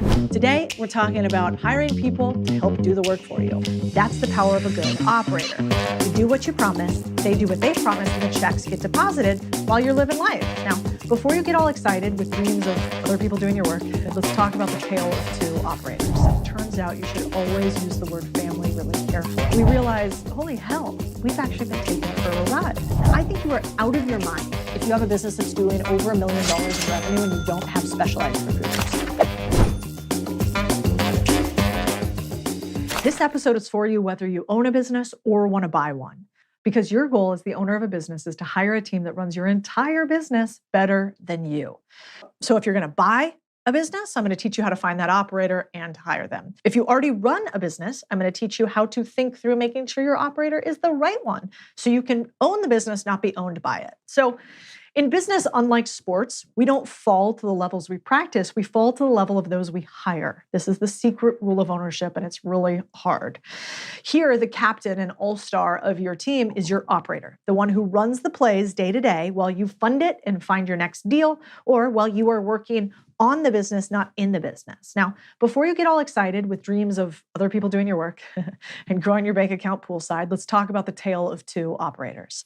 Tale one, the dark side. This is actually a true story. The keys to the business, they're mine. I just bought a 12-year-old business that would profit each of us a few $100,000s a year, or so I thought. My operator found me the business, promised to run it as well. Perfect, right? Months pass and the business is growing slightly slower than we thought, but that happens. We've asked for a few updates. We've had a slight push and pull on the business, but we give the operator a lot of rope. We trust him. It's his first business takeover with me, but you guys, I love the guy. I mean, he's basically family. We're best buds. I think I know all about him. I think we're totally aligned on my best interests. Then one night on our annual family summer vacation, I get a weird email from my accountant. Turns out our operator was on vacation too. And the accountant started running the numbers in his stead. My other guy's gone. Small problem. The math, it's not mathing. So I'm trying to call the operator, isn't answering. And after several late night phone calls, which the operator wouldn't pick up, and many more texts, which she definitely left me unread, we realized, holy hell, we've actually been taken for a ride. Our little business was living on fumes, likely funding our operator's European vacation from the profits of a business that are apparently far from profitable. So after many sleepless nights, months of work, lost friendships, we finally get the business back from him and we turn it around. We didn't turn around totally. It wasn't a success like I wanted to. And it turns out you should always use the word family really carefully. Now, tale two is the bright side. What does a good operator look like? Well, you have conversations like this. So I call my operator, changed his name here so that he doesn't get embarrassed. I say, what is this deposit for? $14,850. I ask while checking one of our bank accounts. Oh, that's a Portco payout. Name change, just send it through, he replies. Mailbox money. It is possible. You see, the guy who runs one of our portfolio companies, he works harder than we do, treats the business like it's his, does what he says he's going to do, is better actually at running this business than we are, and he has fully aligned incentives, which means that he makes money when I make money, and he doesn't make money when I don't make money. That's the power of a good operator. You do what you promise, they do what they promise, and the checks get deposited while you're living life. Is it always perfect? Sadly, no. Does he make mistakes? Yeah, I think he'd be the first to admit that. But once you have worked with pros, you'll never allow for another amateur. So at this stage of the game, the most common question I get from new owners, maybe like you, is this. After I buy the business or after I build up the business, how do I manage the damn thing? And if this is how you're feeling, don't stress. Most new owners don't know how to run a business that they've acquired. Most owners who run a business don't know how to have an operator. And they can't fathom how entrepreneurs like myself oversee anywhere from 10 to 30 businesses at a time. Now, the truth is, you guys, scale is really hard. So please don't buy 3 businesses simultaneously.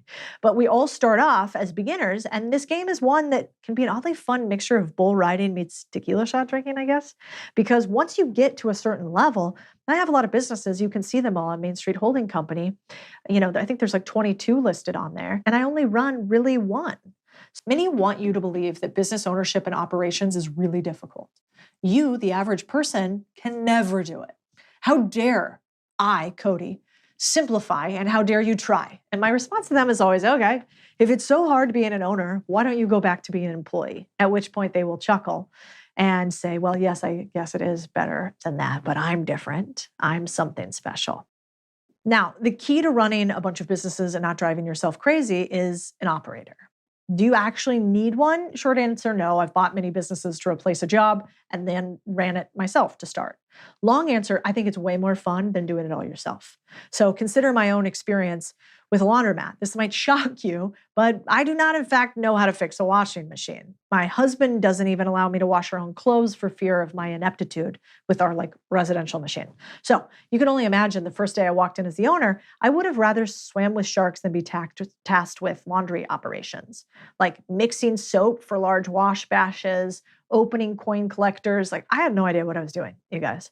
Even operating this simple, boring business required skills and knowledge I didn't have. I would have been like an embarrassment if that was required. Thankfully, I had a guy. My guy brought the expertise needed to keep the business running smoothly. His role was essential. He was my operator. So this brings us to the crux of the owner-operator relationship. Owning a business where your daily involvement is minimal can feel strange. You might wonder if you're even necessary to the whole operation. Before you ask, the answer is yes. Your operator often relies on you as much as you depend on them. Symbiotic relationship.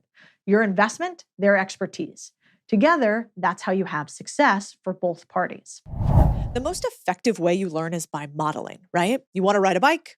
You watch somebody ride a bike. You want to chop food fast with knives, you line up those carrots and you chop them, and you do it again and again until you get it right yourself. This is how we teach people how to do acquisitions. This isn't curriculum or online courses. We model for you exactly how acquisitions are done every single week in our deal reviews live until you trial with your deals. If you are thinking about buying a business, we have facilitators, experts, and ambassadors that are doing deals, and they'll show you live what it takes to get it done. This isn't easy if you do it by yourself. So we want to be the hand to hold. If joining something like that sounds like what you need to buy a business, you're welcome to jump on a call with my team. Let's see if you're a fit for our community. So let me tell you a couple examples of how I found a couple of my operators. One of my operators, Bobby, he runs our business buying marketplace called BizScout. I found Bobby because I was on a long search for somebody who could run this business that I had bought, but I wanted to grow. Step number one to finding a great operator is to create an avatar for that operator. And I spend probably the most amount of time of anything I do creating not just my job description, not just the job application, but actually my avatar. I close my eyes and I think about this, which is what I want you to do. In a perfect world, what would the most successful operator of this business look like? In my case for Bobby, I was like, well, he would have marketplace experience because he has already run a marketplace. He would be relentless because this is going to be really hard to build. So I probably would want somebody that was like a former athlete or had been at really hard companies, super hard charging.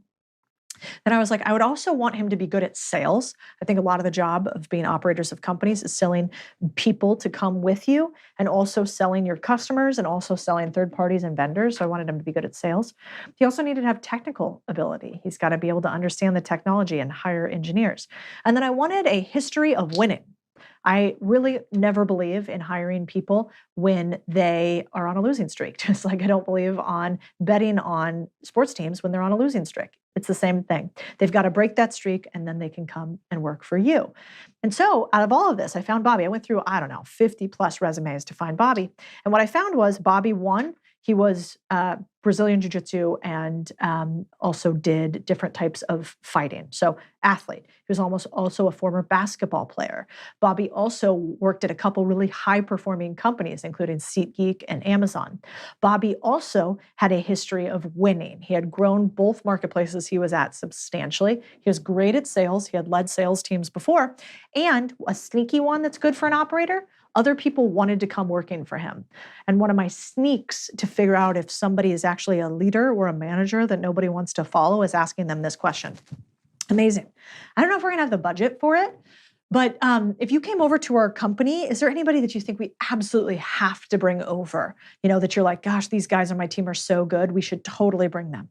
If they say nobody, red flag. If they name a few people and say, we could figure it out, I could probably talk them into unique pay structures, we can move this, that's a leader.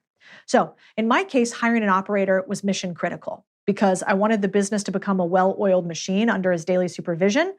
I wanted to do more deals and add them on and finance them and build toward our future growth. So we brought two totally different skills together, but worked together really nicely to create more profits. And that's the name of the game.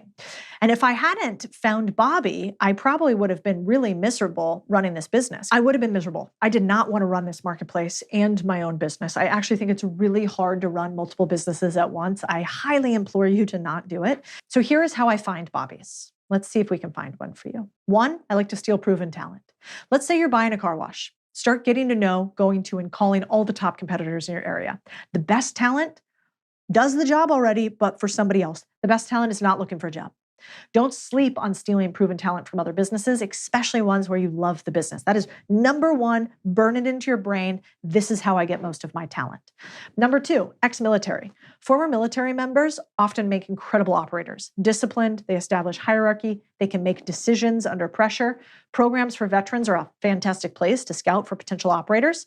Most of the veteran hires I've made were through like the SEAL Future Foundation, Goldman Sachs Veteran Integration Program, Veteran Career Transition Assistance Program. You can also get the word out on veteran jobs boards. There's a lot of them. Now, I may be biased. I'm married to a former Navy SEAL, but in my mind, veterans are big. I also find, and this is personal bias, that, man, the special operators are probably the strongest candidates from those. Now, the next one is recruiters. I know this seems obvious. I think you are out of your mind if you have a business that's doing over $1 million in revenue and you don't have specialized recruiters. It is their entire job, and they do this for a living. So don't be short-term greedy, aka you don't want to pay a recruiter, and long-term stupid, aka you're going to get the worst candidates. If I know one thing it is to be true, is that your business will never be successful if you cannot find and attract top talent. If you cannot find and attract top talent, somebody else will do it better than you will. So whenever I go to find a recruiter, I look for a recruiter with subject matter expertise. When I ran a financial company, I went out and I recruited a recruiter. I went to all the recruiters in the space and I said, okay, who are the best recruiters? I got references on them. I reached out to former people that they hired. I reached out to former companies that they recruited for. Imagine that, like, there is a recruiter right now in your industry with the biggest hire that you're struggling with the most right now, who literally can pick up the phone and in 15 minutes of you telling them the avatar that you want and giving them the incentives you're going to give them, reach out directly to the person that you need to hire. And this has happened for me again and again and again. Number 4, competency collector. I sniff out competence like a German shepherd on a cocaine trail at the airport. Once you know the scent, you can't help but jump on it. And I think people say business cards are dead. They've never hired operators for blue-collar businesses before. Keep a few of your cards on hand. Then every time you see somebody go above and beyond, give them your card. Collect competence. You'll never know when you could need it next. I hire a lot of employees just by finding people who get shit done. We call them the GSDs. Number 5, the friend flywheel. We all occasionally get that person who asks us if we know anyone for XYZ position. Here's the catch here. Be the person that takes 10 minutes every time someone asks to try to connect them to someone. Try to actually find the person that they're looking for. At the very least, give them a few names. Why? Because you're going to ask for a favor one day too. Small actions of giving ripple into big time waves. So if you're the friend people go to for talent, they'll be the same for you. Number 6, one of the last ones, social media hiring. I consider this the superhighway. Your social media is a walking billboard. Use it as a hiring funnel. When you build in public, your billboard stands on people's commutes for free. This done right brings you competent candidates who are more likely to understand your mission and believe in it. You know, I've spent years building up a really big social following, and that means that one post leads to hundreds or thousands of potential hires. You know, recently we received over 500 applications for an operator job listing for one company. They came from my social channels alone. And in fact, if you guys are ever looking for jobs, go to contrarianthinking.co, scroll to the bottom for careers, and there's tons of them on there. We're always looking to hire. Make sure that you and your business have that same, because I think the amount of money you make will always be limited by the level of talent you can attract. So don't shortchange yourself. Do whatever it takes to find a great operator. See you next week. I believe you are capable of building big, beautiful companies. Hey, I have something special for you for being such a loyal listener, because you're here with me all the time. I get asked by a bunch of you, how do I tell if I should buy a business or not? Should you buy a business or not? What price should you buy a business at? How do you structure your deal? I got you, fam. So I'm going to gift you our deal calculator. Every time I look at a deal, I grab the numbers, plug it in here, and see how much money I could make or lose if I did a good or bad deal. So this is my gift to you. And if you're serious about buying a business, we want to help you. You can talk to my team about if you're a fit for our business buying community or curriculum. No matter what, here's your free gift. And if you need a hand to hold, I got you too. Hey crew, this is so cool. The podcast is growing like crazy, and it's only actually because of one thing, you. I don't know if you know this, but the only way the Big Deal Pod grows is when you share it with somebody else. We don't do ads, we don't do pay for play, we don't go on other people's podcasts and talk about it. So if you think there was something helpful here, if we made you money, we made you think about your business or life differently, the most beautiful thing you can do for me is share it. And the most beautiful thing you can do for someone that you care about is to share it with them, help them grow alongside you. So please share the pod. That's how we grow. And also tag me on anything you share. I love resharing other builders across Instagram, Twitter, and all other platforms. Thank you from the bottom of my heart. You're super important to me. Most people get run by their businesses. They don't run their business. No matter where you are probably one system away from a totally different business. Save yourself time, energy, money, stress. That's systems. Am I doing the things that will actually drive the business forward? If you have the big core goals and metrics set in your business, all the little pebbles don't really matter. And if you do that, you have a system that actually makes you money, not one that just makes you feel good. Hi, I'm Codie Sanchez, and welcome back to the Big Deal Podcast. Today, here's the truth. Most people get run by their businesses. They don't run their business. So if you want to follow the advice of most people on YouTube or online about building systems within your business, here's the thing. You're going to either lose days, weeks, or months, and money, and maybe like your mind. So instead, I got tired of listening to all that, and I'm going to give you my systems that you can use to start systematizing your business inside of 1 hour, and I'll teach it all to you in less than 20 minutes. Now, I know this because I run a portfolio of businesses, and I've been in private equity for 15 plus years. Private equity is where we run the most profitable systems-oriented businesses that exist. Lots of people can say they're organized and have systems, but do systems make them money? So I can promise you one thing. If you implement systems in your business, the only regret you will have is waiting as long as you did to do it. I think it is the single biggest thing we teach to thousands of entrepreneurs every single year that changes their business outcome. So it's not advice, it's your system. Let's first talk, before I tell you how to do it, let's talk about how most people do it wrong. Number one, they focus on creating a process map for individual things they do inside of their business. They do what I call start small and then lose all. It's like saying, I want to build the Sistine Chapel. And then you go, the first thing I'm going to do is pick out which candles I want inside of the building. Way too tiny. If you did that and reverse engineered from candles all the way to the foundation, you'd never get the thing done. You got to start with the big parts first, or what we call your higher level vision. Then two, they obsess on perfect and super detail oriented. So every single person that they give their systems to can understand it, recreate it. And then the real problem, they make themselves do all the work as opposed to their team doing the work. So what are we going to do instead? We're going to follow my process explicitly, and we're going to make it so easy that your V1 can have a VA, a virtual assistant, do it. Okay, so at my company, we think you need 5 things to run a successful company. We call this your clarity, certainty roadmap. And the 5 things are, you need a vision to see further. It's like your windshield, clean windshield wipers. We need your dashboard to go faster. That's like speed limit, gas gauge, etc. We need goals to go further. That's your GPS to see where you want to get to and at what time. We need communication so that you can have a smoother ride along the way. That's how you follow the map. It gives alerts, tells you where police cars are.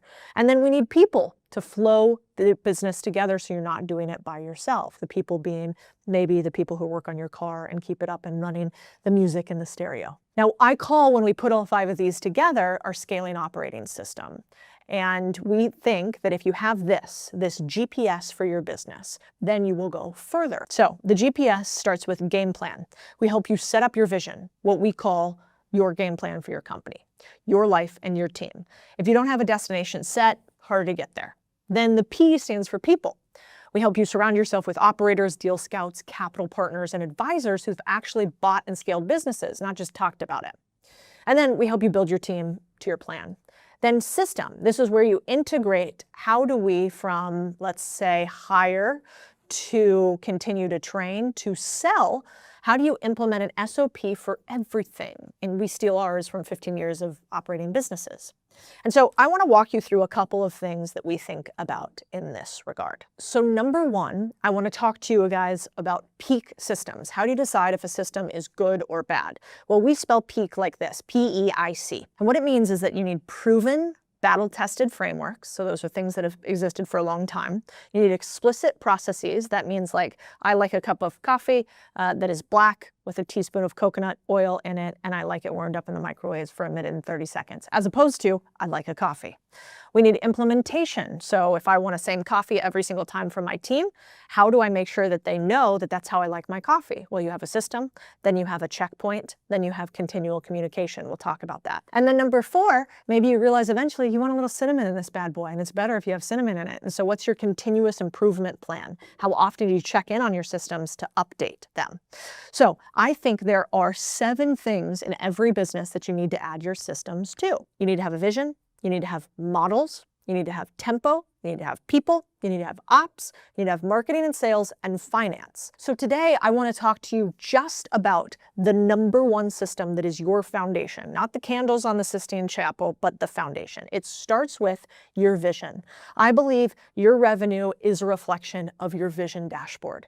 So if you don't have a 1, 3, 10-year vision dashboard, then your business will not know where to go. And let me show you an example of ours. This one's actually live. You can see me scrolling through it as we go. Every single business that I run, and these are many businesses now, starts out with a vision plan. Let's walk through what's in them. It starts with, I am a. This is your company motto. So here for us at Contrarian Thinking, it tells me who is a contrarian? Who's the type of person that's going to come and work for me? And I have a little saying like, I am a contrarian. I ask for no one's money. I expect no one's praise. I've never walked the easy paths. I don't want cubicles and small lives. I am a builder. I am an owner. I do not do what I am told. I do what is required. These are the type of crazy people I'm looking for at my company. Next, you're going to have your North Star metrics. I believe every single business needs a left and a right North Star, or what I call a quantitative and a qualitative North Star. I'll talk about those. So at Contrarian Thinking, our 2 North Stars are revenue and followers. We want to grow our audience base and we want to grow our revenue. Now think about it this way. If you only had 1 North Star and that was revenue, well, I could really increase the revenue of this business if I nonstop was spamming everybody all the time to buy our products. But what would happen? My audience would go way down because people would get annoyed. So when I have revenue, but I have a collar around it, like a dog, that is followers, well, I can't just totally kill revenue because I'll kill my followers. I need to balance out the 2. The next is I want to have a 5 and 10-year target. So when you're bringing on new hires in your business, you need to tell them not where you're at today, where are you going? It's the number 1 question I get asked by our new hires. Is not what are we doing today, but why am I choosing to come with you today so my life is better in 1, 3, 5 years? Am I going to make more money? Am I going to be happier? Am I going to like the team? Then I want you to talk about your end goal. Like, when will you say as a company, man, we've made it? For us here at Contrarian Thinking, there's a couple big things. We have to create 1 million financially free small business owners. I want that on my tombstone. I want to be able to see a face of every single person we have helped create so much wealth that it changed the trajectory of their family. That's like my egotistical goal. And then second, I want this business to be a multi-billion-dollar media and investment firm. I want it to be like the Bloomberg plus CNBC plus like the trusted investment firm of our generation. Then you got to have your personal vision. You can see that right here. Your personal vision is how you make sure that you don't hate your business. Have you ever accidentally built something that you really hated? Like, maybe you set up a business and all of a sudden you realize you have a job that you wouldn't even take if somebody offered it to you. This personal vision is where you lay out that. So it tells you what success looks like for you. For me, I don't like remote businesses. I really like running a business in person. I think that like intensity of team is so much cooler than endless Zoom meetings. So for me, my vision was in person, in a big office. You can see some of it behind us, building with a bunch of people that I actually fucking like and that I don't have to have one person at my company I don't like. That was really important for me. The next, you're going to have your values. So what does your company stand for? At Contrarian Thinking, we have 13 core values. Why 13? Because I find when you work harder, tends to make you luckier. So we're making our own luck over here. Then we have a motto. What do we live by? This in ours is dominium, which is the Latin word for ownership. We believe that people should be owners of their life and decisions. Purpose, what are we doing here? We're helping more people become financially free. What's your purpose? And then you saw the portion about I am a contrarian. Now, finally in here, we get to our 3-part strategy and framework. Now, this part's really important, you guys. It'll take a lot of time. When we do our workshops, I think what we spend more time on anything is our avatars. So who are you selling to? And your flywheel. What is your unfair advantage? You can see ours here. Why do I get on the internet and do YouTube videos? You know, like sometimes people be like, Cody, if you're really so rich and you own all these businesses, why are you on YouTube? Ah. And it's a totally fair question, actually, because a lot of people like don't do the thing they say they do and they try to make all their money on the internet. And like, there's nothing wrong with that. I think if you're making money and helping people, all good, do you. But the reason that I get on the internet and do all of this is because it's part of our business model. If I come on the internet and help other people win, one, that is core to my business. My business's goal is I want to create 1 million financially free people. That's the entire reason this whole thing exists. So that's that. But two, if I help a bunch of people buy businesses, guess what they do? They come to me for investment in those businesses. That's a huge win. When they come to me in my scaling workshops, that means that they already have businesses that they need more money to that maybe I can invest in.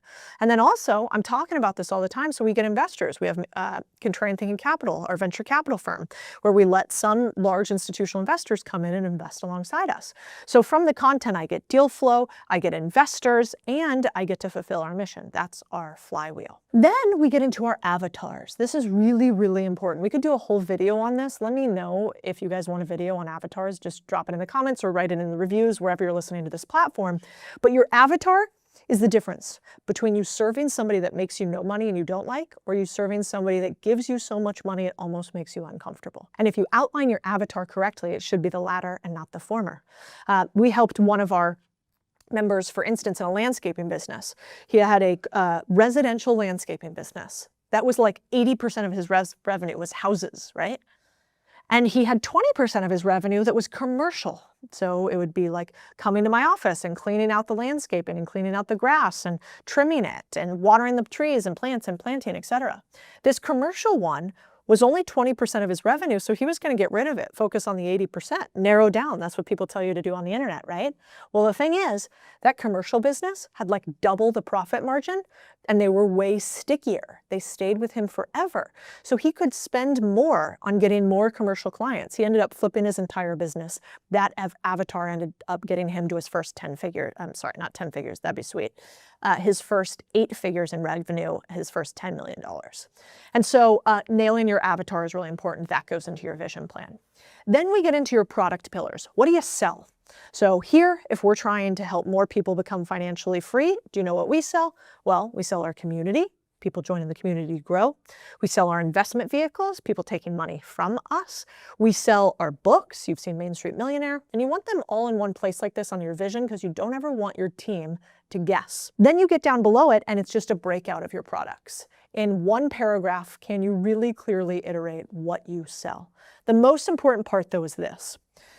This is your 1-year and quarterly vision. If you don't run your company according to a 1-year and quarterly vision, I would assume that your company is running you. So in your 1-year vision, it's like, all right, what is your 1-sentence aspirational plan? Ours here is to be the most trusted and followed business name in the world. That is our goal. That's what we want to do. Now, we also have our North Stars, remember, revenue, followers. And then we have the projects that we think each of our teams need to do in order to accomplish them. Here's why this is so important.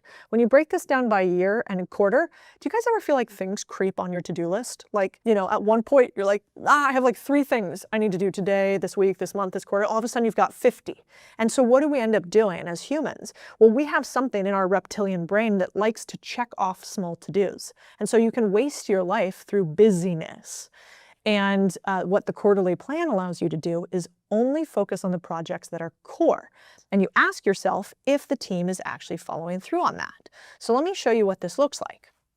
If I take my annual plan plus my quarterly plan and break it down in communication over the course of the year, it looks like this. I have weekly check-ins with the team. Those weekly check-ins take about 2 hours per week. Then I've got monthly reviews. That's where we look at how are we doing on those quarterly goals. And we just pull it up every single time. Then we've got quarterly sprints where we say, all right, we're about 30 days through the quarter. What's happening next? Next. And then 1-year goals. That takes about 4 to 8 hours for the quarter and anywhere from 8 to 12 hours for the year to plan out what you're going to do for the following year. And if you do this and you do it right, then you start to have a system like this. Look at what our weekly goals look like. Every single person on the team has weekly tasks that are tied to their project, and it also says when they're due. And then you can do what's called scorecard-based leadership. So you can have a scorecard that says red, yellow, green, are we on target to hit our metrics? This is really important. Lots of people say they do it, but they don't actually do it. And so I like a quarterly scorecard that looks like this. North Stars, company goals, and then I want to be able to see every single person's project status, whether they're on track or not. I want to see their completion rate, like, whoops, Mike, 0% completed, not good. I want to see who's in charge of it. That's the DRI, the directly responsible individual. And then I want to see what status they're at. Like, I'm working on it. I haven't started it. I'm done with this. And if you can do this across your entire business, then you end up being able to see in each division who are your highest performers, or for you and yourself, am I doing the things that will actually drive the business forward?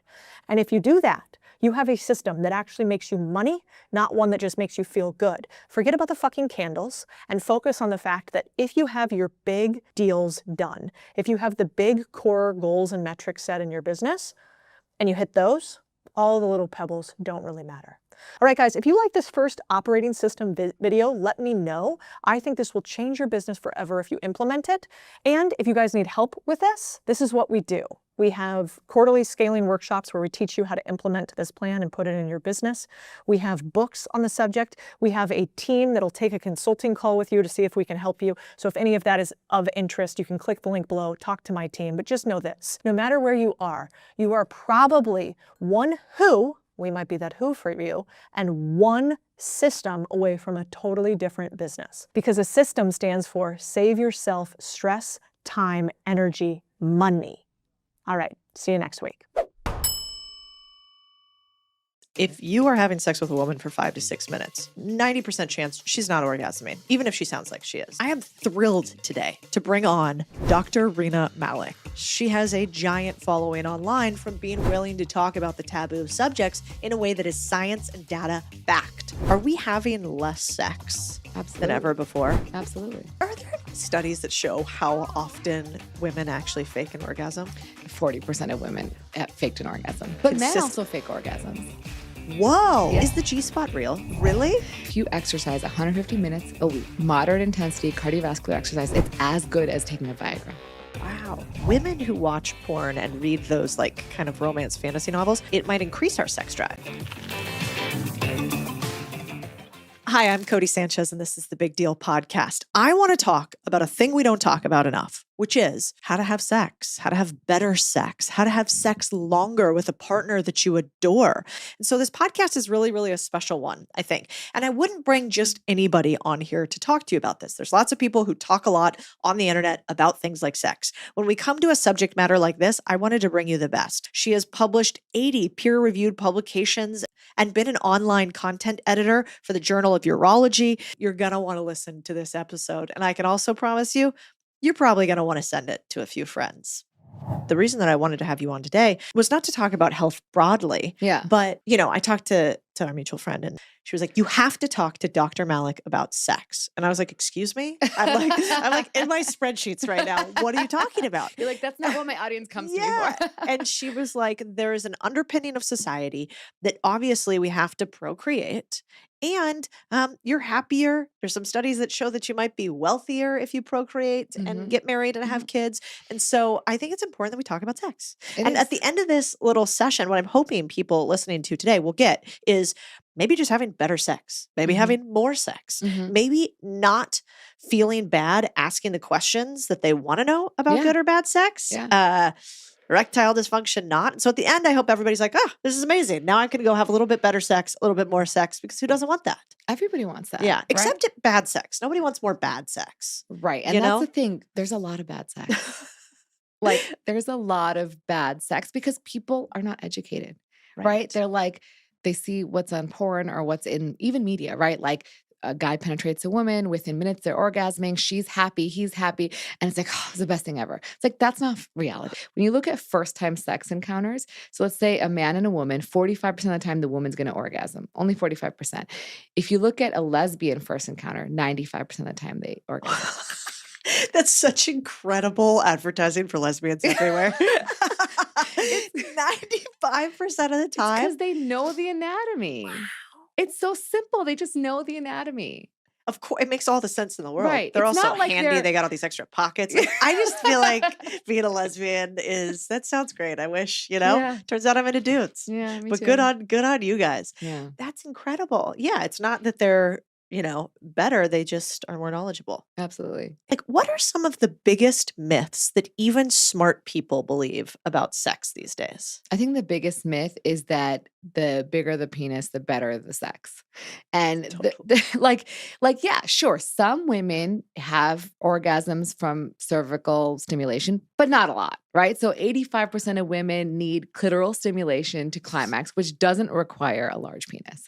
And so it's more about, and people joke, oh, it's the motion in the ocean, whatever. Like, yeah, it is partially how you move and how you use your other body, right? Your mouth, your fingers, your whatever, your toys, whatever you bring to the bedroom. Like, those things are just as important.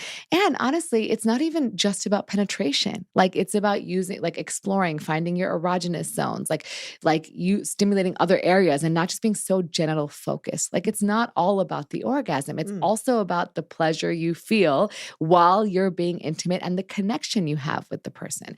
So I think that is the biggest myth, is like that penetration and size are everything. That sounds right to me, that like 85% of women need clitoral stimulation. Absolutely. Are there any studies that show how often women actually fake an orgasm? Yes, there are studies. And I think it's like as high as like 40% of women have faked an orgasm. But men also fake orgasms. Whoa. Yes. Really? Yeah. So there's some men who have what's called delayed ejaculation. So they will take like 30 minutes or more to ejaculate. It's like 9%. It's not a small number, but they don't complain about it, right? Because they're all trained to think this is a good thing. And so then they're just like, I need it to be over, so I'm going to fake it. That almost, I think, would be worse as a man to fake it, right? Because as a woman, you kind of like shake it off. Yeah. But as a man, you have like a physical manifestation of the fact that you're not done, don't you? Yes. I mean, like, I think they do, but they probably just, like, I'm guessing, and I don't think they've gotten into that detail in the research, but they probably like roll over, go to the bathroom, like, whatever. Yeah. I mean, I had a girlfriend who, God, we must have been 30 at the time, and she was married and she had a kid already, maybe 2. And she had told me she had never had an orgasm, 30 years old. And I was sort of blown away. And it took her a while to say that out loud. And then we were in a group, like a small, slightly bigger group of women, and there was another woman. And so then I was like, oh my God, how common is this? 12% of women have never had an orgasm. That's a lot of women, 12%. And so, like, why is this? So a lot of times it's just because women aren't taught, right? So there's not enough time for arousal. So arousal for women takes longer than men. It takes about 25 minutes on average. And so if you think about sex, the average duration for sex is about 5 to 6 minutes. So for a man to ejaculate, when they've actually done something where they like took a stopwatch and timed it, like the partner puts on their stopwatch, times penetration to climax, and they've done it around the world, and it's around 5 to 6 minutes. And so if you think about that, if we're focused only on male pleasure and the whole thing is penetration, then within 5 minutes, they will climax and you will barely be aroused, right? Like, you haven't even gotten there yet. And so if you're not focusing on mutual pleasure, then many women will not orgasm, right? So that's 1. 2 is, so there's not enough time. 2 is like, if it hurts. So like sometimes we just assume you should be well lubricated, everything should work. But sometimes people have reasons they don't lubricate well. Genetics, they're on certain medications, and they still have sex with their partner without lubrication because, like, why should I need it? I'm young, I'm healthy. But lubricant is great. It makes things slippery. It makes things more fun. It makes things more pleasurable. So pain is certainly going to prevent you from having an orgasm. Right. And then inadequate stimulation. So if you're not stimulating the clitoris, like I said, 85% of women need clitoral stimulation. And if you're just focusing on penetrative sex and you don't have favorable anatomy that's going to let you climax through vaginal penetration, then you're not going to climax. So like men listening basically need to realize a couple things, which is if you are having sex with a woman for 5 to 6 minutes, 90% chance she's not orgasming, even if she sounds like she is. Yep. Just like baseline, take that for what it is. Yeah. And if you're not doing some sort of foreplay and it's not lasting longer than 25 minutes, you're not fucking Casanova who's killing it magically in 5 to 6 minutes. You're just, the other person just doesn't want to deal with the fact or come clean about it. Yeah. Which is like something that I don't think is said enough to dudes. If a woman has an orgasm and she's like not sure, she didn't have an orgasm. That's so true. And I think if you have to ask, she didn't have an orgasm either. Like that's really fascinating. And I think kind of freeing because it's not the size of your penis. So it doesn't really matter if it's huge or not. It's a lot about duration and consistency and touching the clitoris. And like, this isn't rocket science, dudes. And so you could like be pretty incredible with your woman with not that much work. Absolutely. And a lot of it comes from like, just talk to them. Like, baby, does this feel good? Like, do you like this? What turns you on? What do you like? Like, show me, or even watch, if someone is open to masturbating, watch them masturbate. What do they do? Be like, let's masturbate together. I think that's hot. Like, whatever it is, right? And you're going to find out what they like because they're going to do it. They're going to do it well. Is it true that women start to desire sex less and that our libido goes down as we get older? And if that is true, can we get it back and how? So low libido is very common. In fact, 40% of women will have low libido in their lifetime. Your sexual desire is based on a variety of different things. So what happens initially, right? Think about when you're younger and you're dating and you're really excited to see your partner. There's like this atmosphere of desire. You're like, oh, I can't wait to go on a date with you. I'm going to shave my legs. I'm going to look really attractive. I'm going to make sure Girl I'm shower. ready. Yeah, totally. Ready for sex, right? If it comes, because you may not, right? You're still dating. And so you're like, okay, let's be ready. And then you get this, like, you get excited about it. And then you get to be with your partner. It's really fun and attractive and you have a great time and everything's wonderful. But then as you're in a longer term relationship, you're like, they're always there. They're always there and I'm busy and I'm tired and maybe I'm not in the mood today. Maybe you're not in the mood right now. And so it becomes like you never prioritize sex because you're like, why would I prioritize sex? I've got a job, some kids, like, my parents are aging, all this other stuff is going on. Like that'll happen when it happens. It's supposed to be spontaneous. I'm supposed to see my partner, see them, get turned on and jump them, right? Like that's how it should be. But the reality of the situation is like, how often does that really happen? It becomes what's called responsive desire. So you start like being with your partner and you're like, you start having foreplay, you start touching, cuddling, whatever. Like, oh yeah, I do like that. Oh, I do want sex, but I didn't know it until I actually became a little bit intimate with my partner. I actually started touching them, being with them. Like, oh yeah, I remember. And that's completely normal. And the thing is that people are so fixated on this, like it needs to be spontaneous that they won't even cuddle or be intimate with their partner because like, oh, then they're going to want sex and I don't want sex. And so there's also this like back and forth. The issue becomes when you both don't want to have sex because of low libido, that's okay. I mean, like you guys are fine as a relationship. But when one person wants a lot and one person doesn't, that's where it becomes a problem. It's not a problem with the person who has low libido or the person who has high libido. It's about matching the relationship together, right? So I don't want ever to point fingers at someone who has low libido, but there are medical reasons. So obviously there are like lifestyle reasons like I talked about. And obviously stress is a huge killer of libido, right? If you're stressed about anything, like you don't want to have sex, you're thinking about that thing. You're not in your mindful moment to have sex, which is what you need to be. You need to be fully present, enjoying the pleasure that comes with being with your partner. And most of us are like thinking about what we got to do after this is all over, right? And so like we don't take the time and there's no foreplay, right? So like when you're in a long-term relationship, you're like, oh yeah, I see you all the time. I love you. Okay. But there's no like sexy texts or like, let me just touch you in the morning and tell you how beautiful I think you are. Or like, hey, I can't wait for later.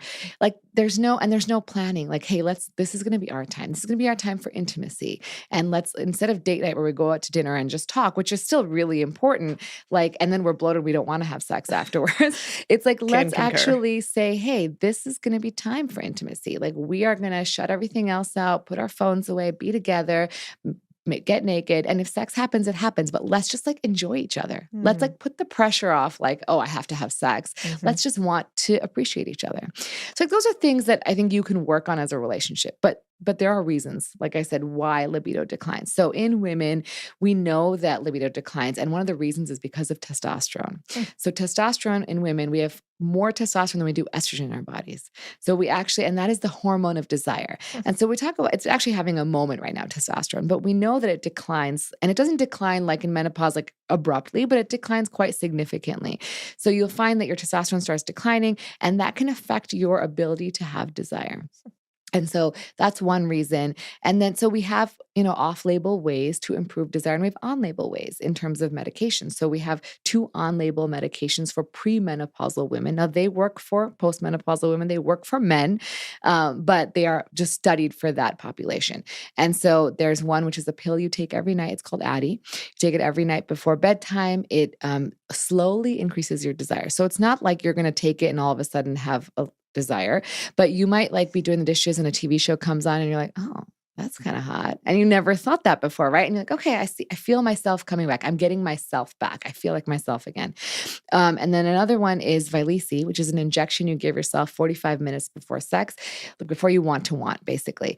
And it gives you a very sudden increase in desire. And both of these work on the brain. So they try to increase the hormones of desire because there's like a balance, like a seesaw. So there's hormones that increase desire and hormones that don't, or signals. And so we're increasing some of the signals that do increase desire. And so those are a couple options. And then off-label also, you can do testosterone replacement for women. Interesting. Yeah. How big is the population of men that struggle with erectile dysfunction? So 52% of men over 50. Wow. And that goes up every decade. So 60% at 60, 70% at 70, 80% 80. So it's really common. Mm-hmm. Does that mean at like 40 or 30, it's 30 and it's a little bit 40%? less. It's a little bit less, probably like 25% in your 40s. But that's 1 out of 4. It's a lot. And so that's why some guy will be like, oh, I'm 40. This shouldn't be happening to me. And the thing about erectile dysfunction is it's like an opportunity to find out what's going on with the patient. And a lot of times they come in and the doctor's like, here's some Viagra, bye. But it's like a real opportunity because of the guys who have ED, 14% of those guys will go on to have a heart attack in 7 years. And because it's an early manifestation of problems with blood flow, and problems with blood flow often lead to heart problems. And so it's like 2 to 3 years before you're going to see a heart issue, you're going to see erectile dysfunction. So what do you do to fix it? So it's the same things. Anything that's good for your heart is good for your genitals, right? So if it's for blood flow, and that's 70% of the reason that people have ED is from blood flow. I mean, there's obviously psychogenic issues like it's in your head, but I think every guy who has issues with erectile dysfunction has that, right? They're like stressed about it. But 70% of guys with ED, it's because of a blood flow issue. And so what you need to do is improve blood flow. So how do you do that? You do that with diet, with exercise, improving your cholesterol, improving your blood pressure, and moving your body, exercise, like cardiovascular exercise, 150 minutes a week, those sorts of things. So the things that are like not sexy, like nobody wants to do them, but they're so important. So you could literally, instead of taking Viagra, the research shows that you could solve ED in 70% of cases by working out more and eating healthy. So there's actually a study that shows that if you exercise 150 minutes a week, moderate intensity cardiovascular exercise, it's as good as taking a Viagra. That's wild because that's what, 25 minutes a day? Yeah, 30 minutes a day. 30 minutes a day, 5 days a week. Oh, yeah. Yeah. Fascinating. So then why is Viagra given so much instead of that? I think because our healthcare system is broken, right? You have 15 minutes to talk to a patient. So you have to get the information, do the exam, and then talk to the patient. So you're like, here's something that can help you. And because a lot of patients, that's what they want. They want a pill that's going to fix their problem. Yeah. And I think Dr. Tina, when I had her on the pod, which was a great episode too, we didn't talk about sex, but she was talking about how, it is every doctor has like their version of the hammer, which is like, if you're a surgeon, then that's going to be your hammer. And, if you're a psychiatrist, then it's going to be pills. And so it's like whatever is your biggest and hardest weapon is the one that you and the one that works the most, right? Yeah. Because like exercise works, but it takes a long time and you have to be consistent. And most people lose consistency. And we know that, right? For any behavior change, it's very difficult to maintain. Yeah. And so the thing that's going to be most effective is going to be a medication for most people. Yeah, that's wild. But I had never thought about it. So do you see very many men struggle with erectile dysfunction that are super fit? Yes, I do actually. So then what's going on there? Usually they have high cholesterol or they have high blood pressure. So they may have family history that causes them to have high blood pressure, or their diet is affecting their cholesterol. And when you get deposits or atherosclerosis from high cholesterol, that affects blood flow.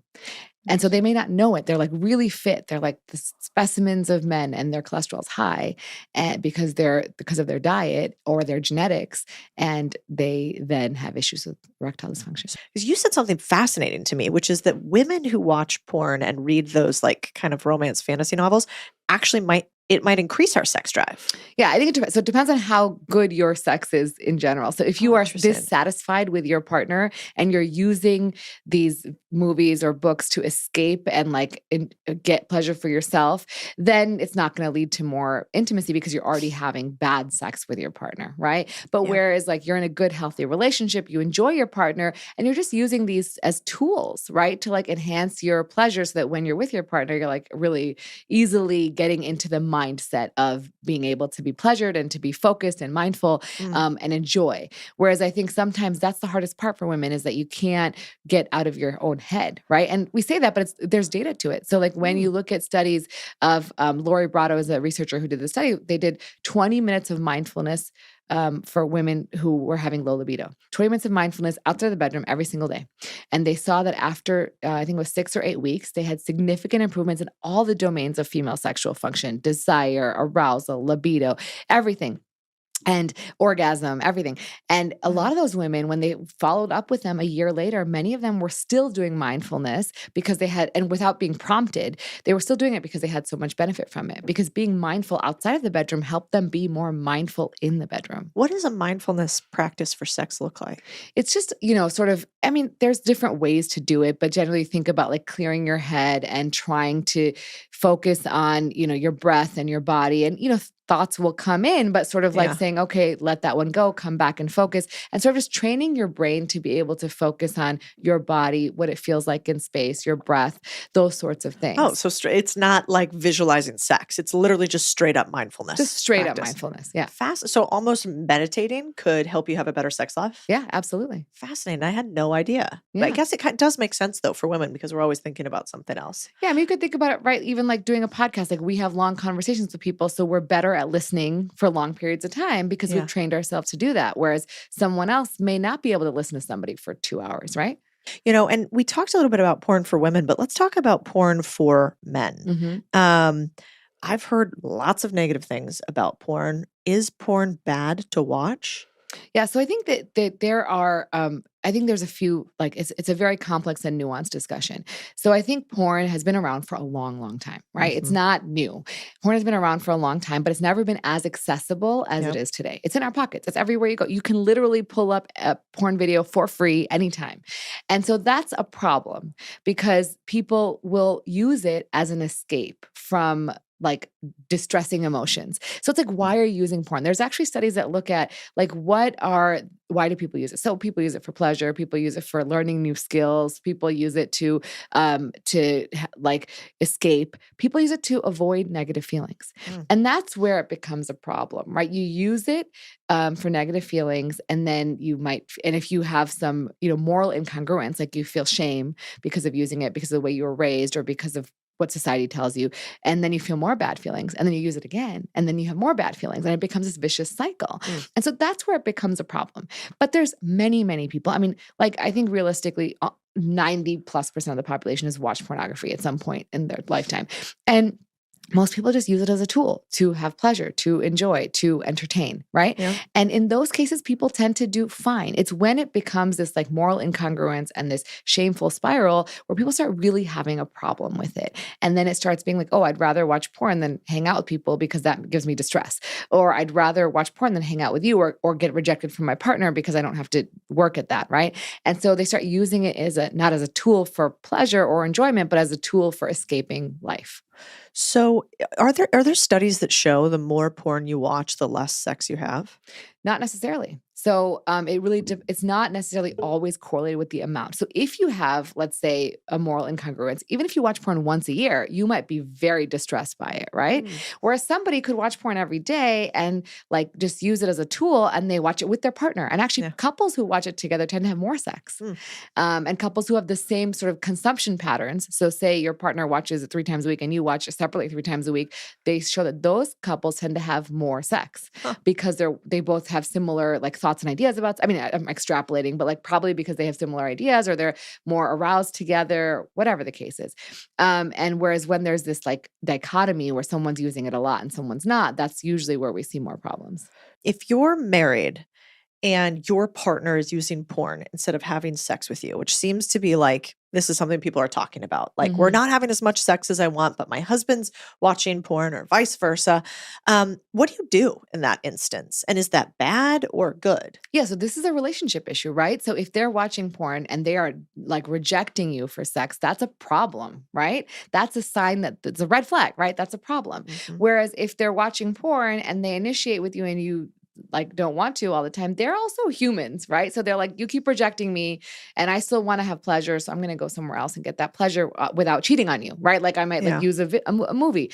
And so I think there's this balance, but I think really it's a relationship issue. It's like, why is this happening? It's not like it's porn becomes a scapegoat, but why is this happening? Like why, like, is there truly just a problem that you have individually with the porn, or is there a relationship issue that we need to uncover?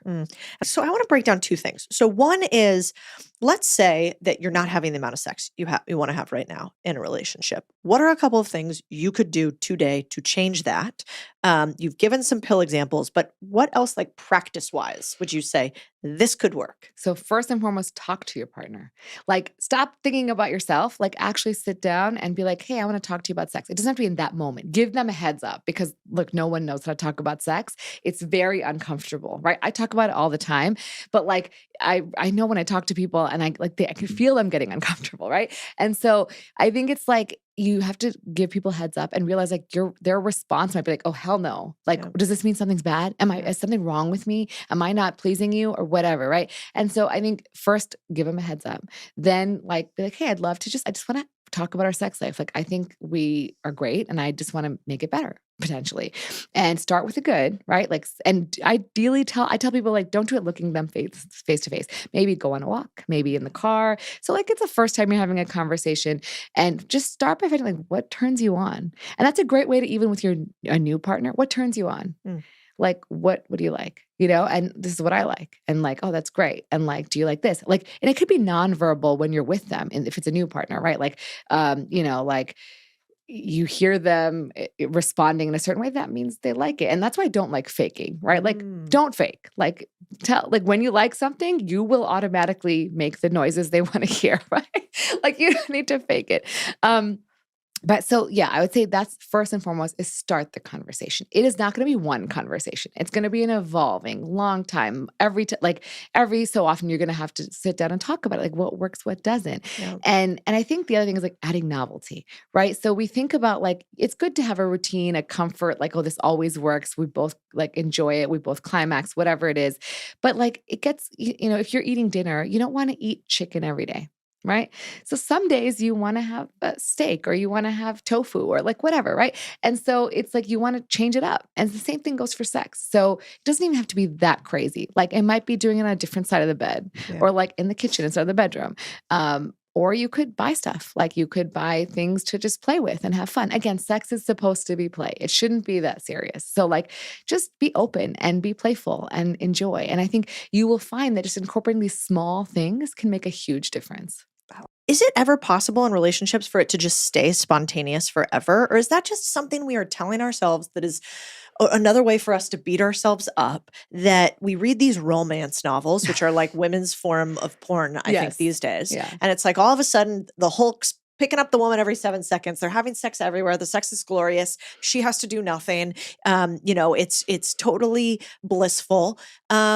And then we should have that for the 50 years that we're married. Like, is that reasonable, or is it totally unreasonable to think that you won't have to plan sex as you get older? I would say that it's likely unreasonable to think that, right? I mean, I can't say there's not people. I mean, there's certainly people who are more sexual. And like, say you are reading those books, like that means you're probably going to be more into your partner. So there's data that like women who watch pornography, and this is not like everybody, but like women who enjoy those sorts of things are more sexually adventurous, more, you know, they like to have sex with their partner, and they actually have more sex if you look at the amount of time they have sex with their partner. So, so there is like, you know, if you are, you know, potentially consuming things together as a couple, but that's naturally the kind of person you are, then yes, absolutely. If your partner's also that way, it's possible. But I would say most times you have to work at it because life is ever evolving, right? Like your priorities are not the same at all times in your life. Imagine yourself 10 years ago, very different than where you're sitting right now. And it'll be very different 10 years from now.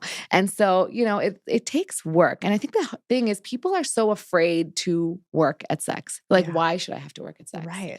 Right. It's a natural thing. But guess what? You had to learn everything. You had to learn how to walk. Like you have to learn how to get good at sex.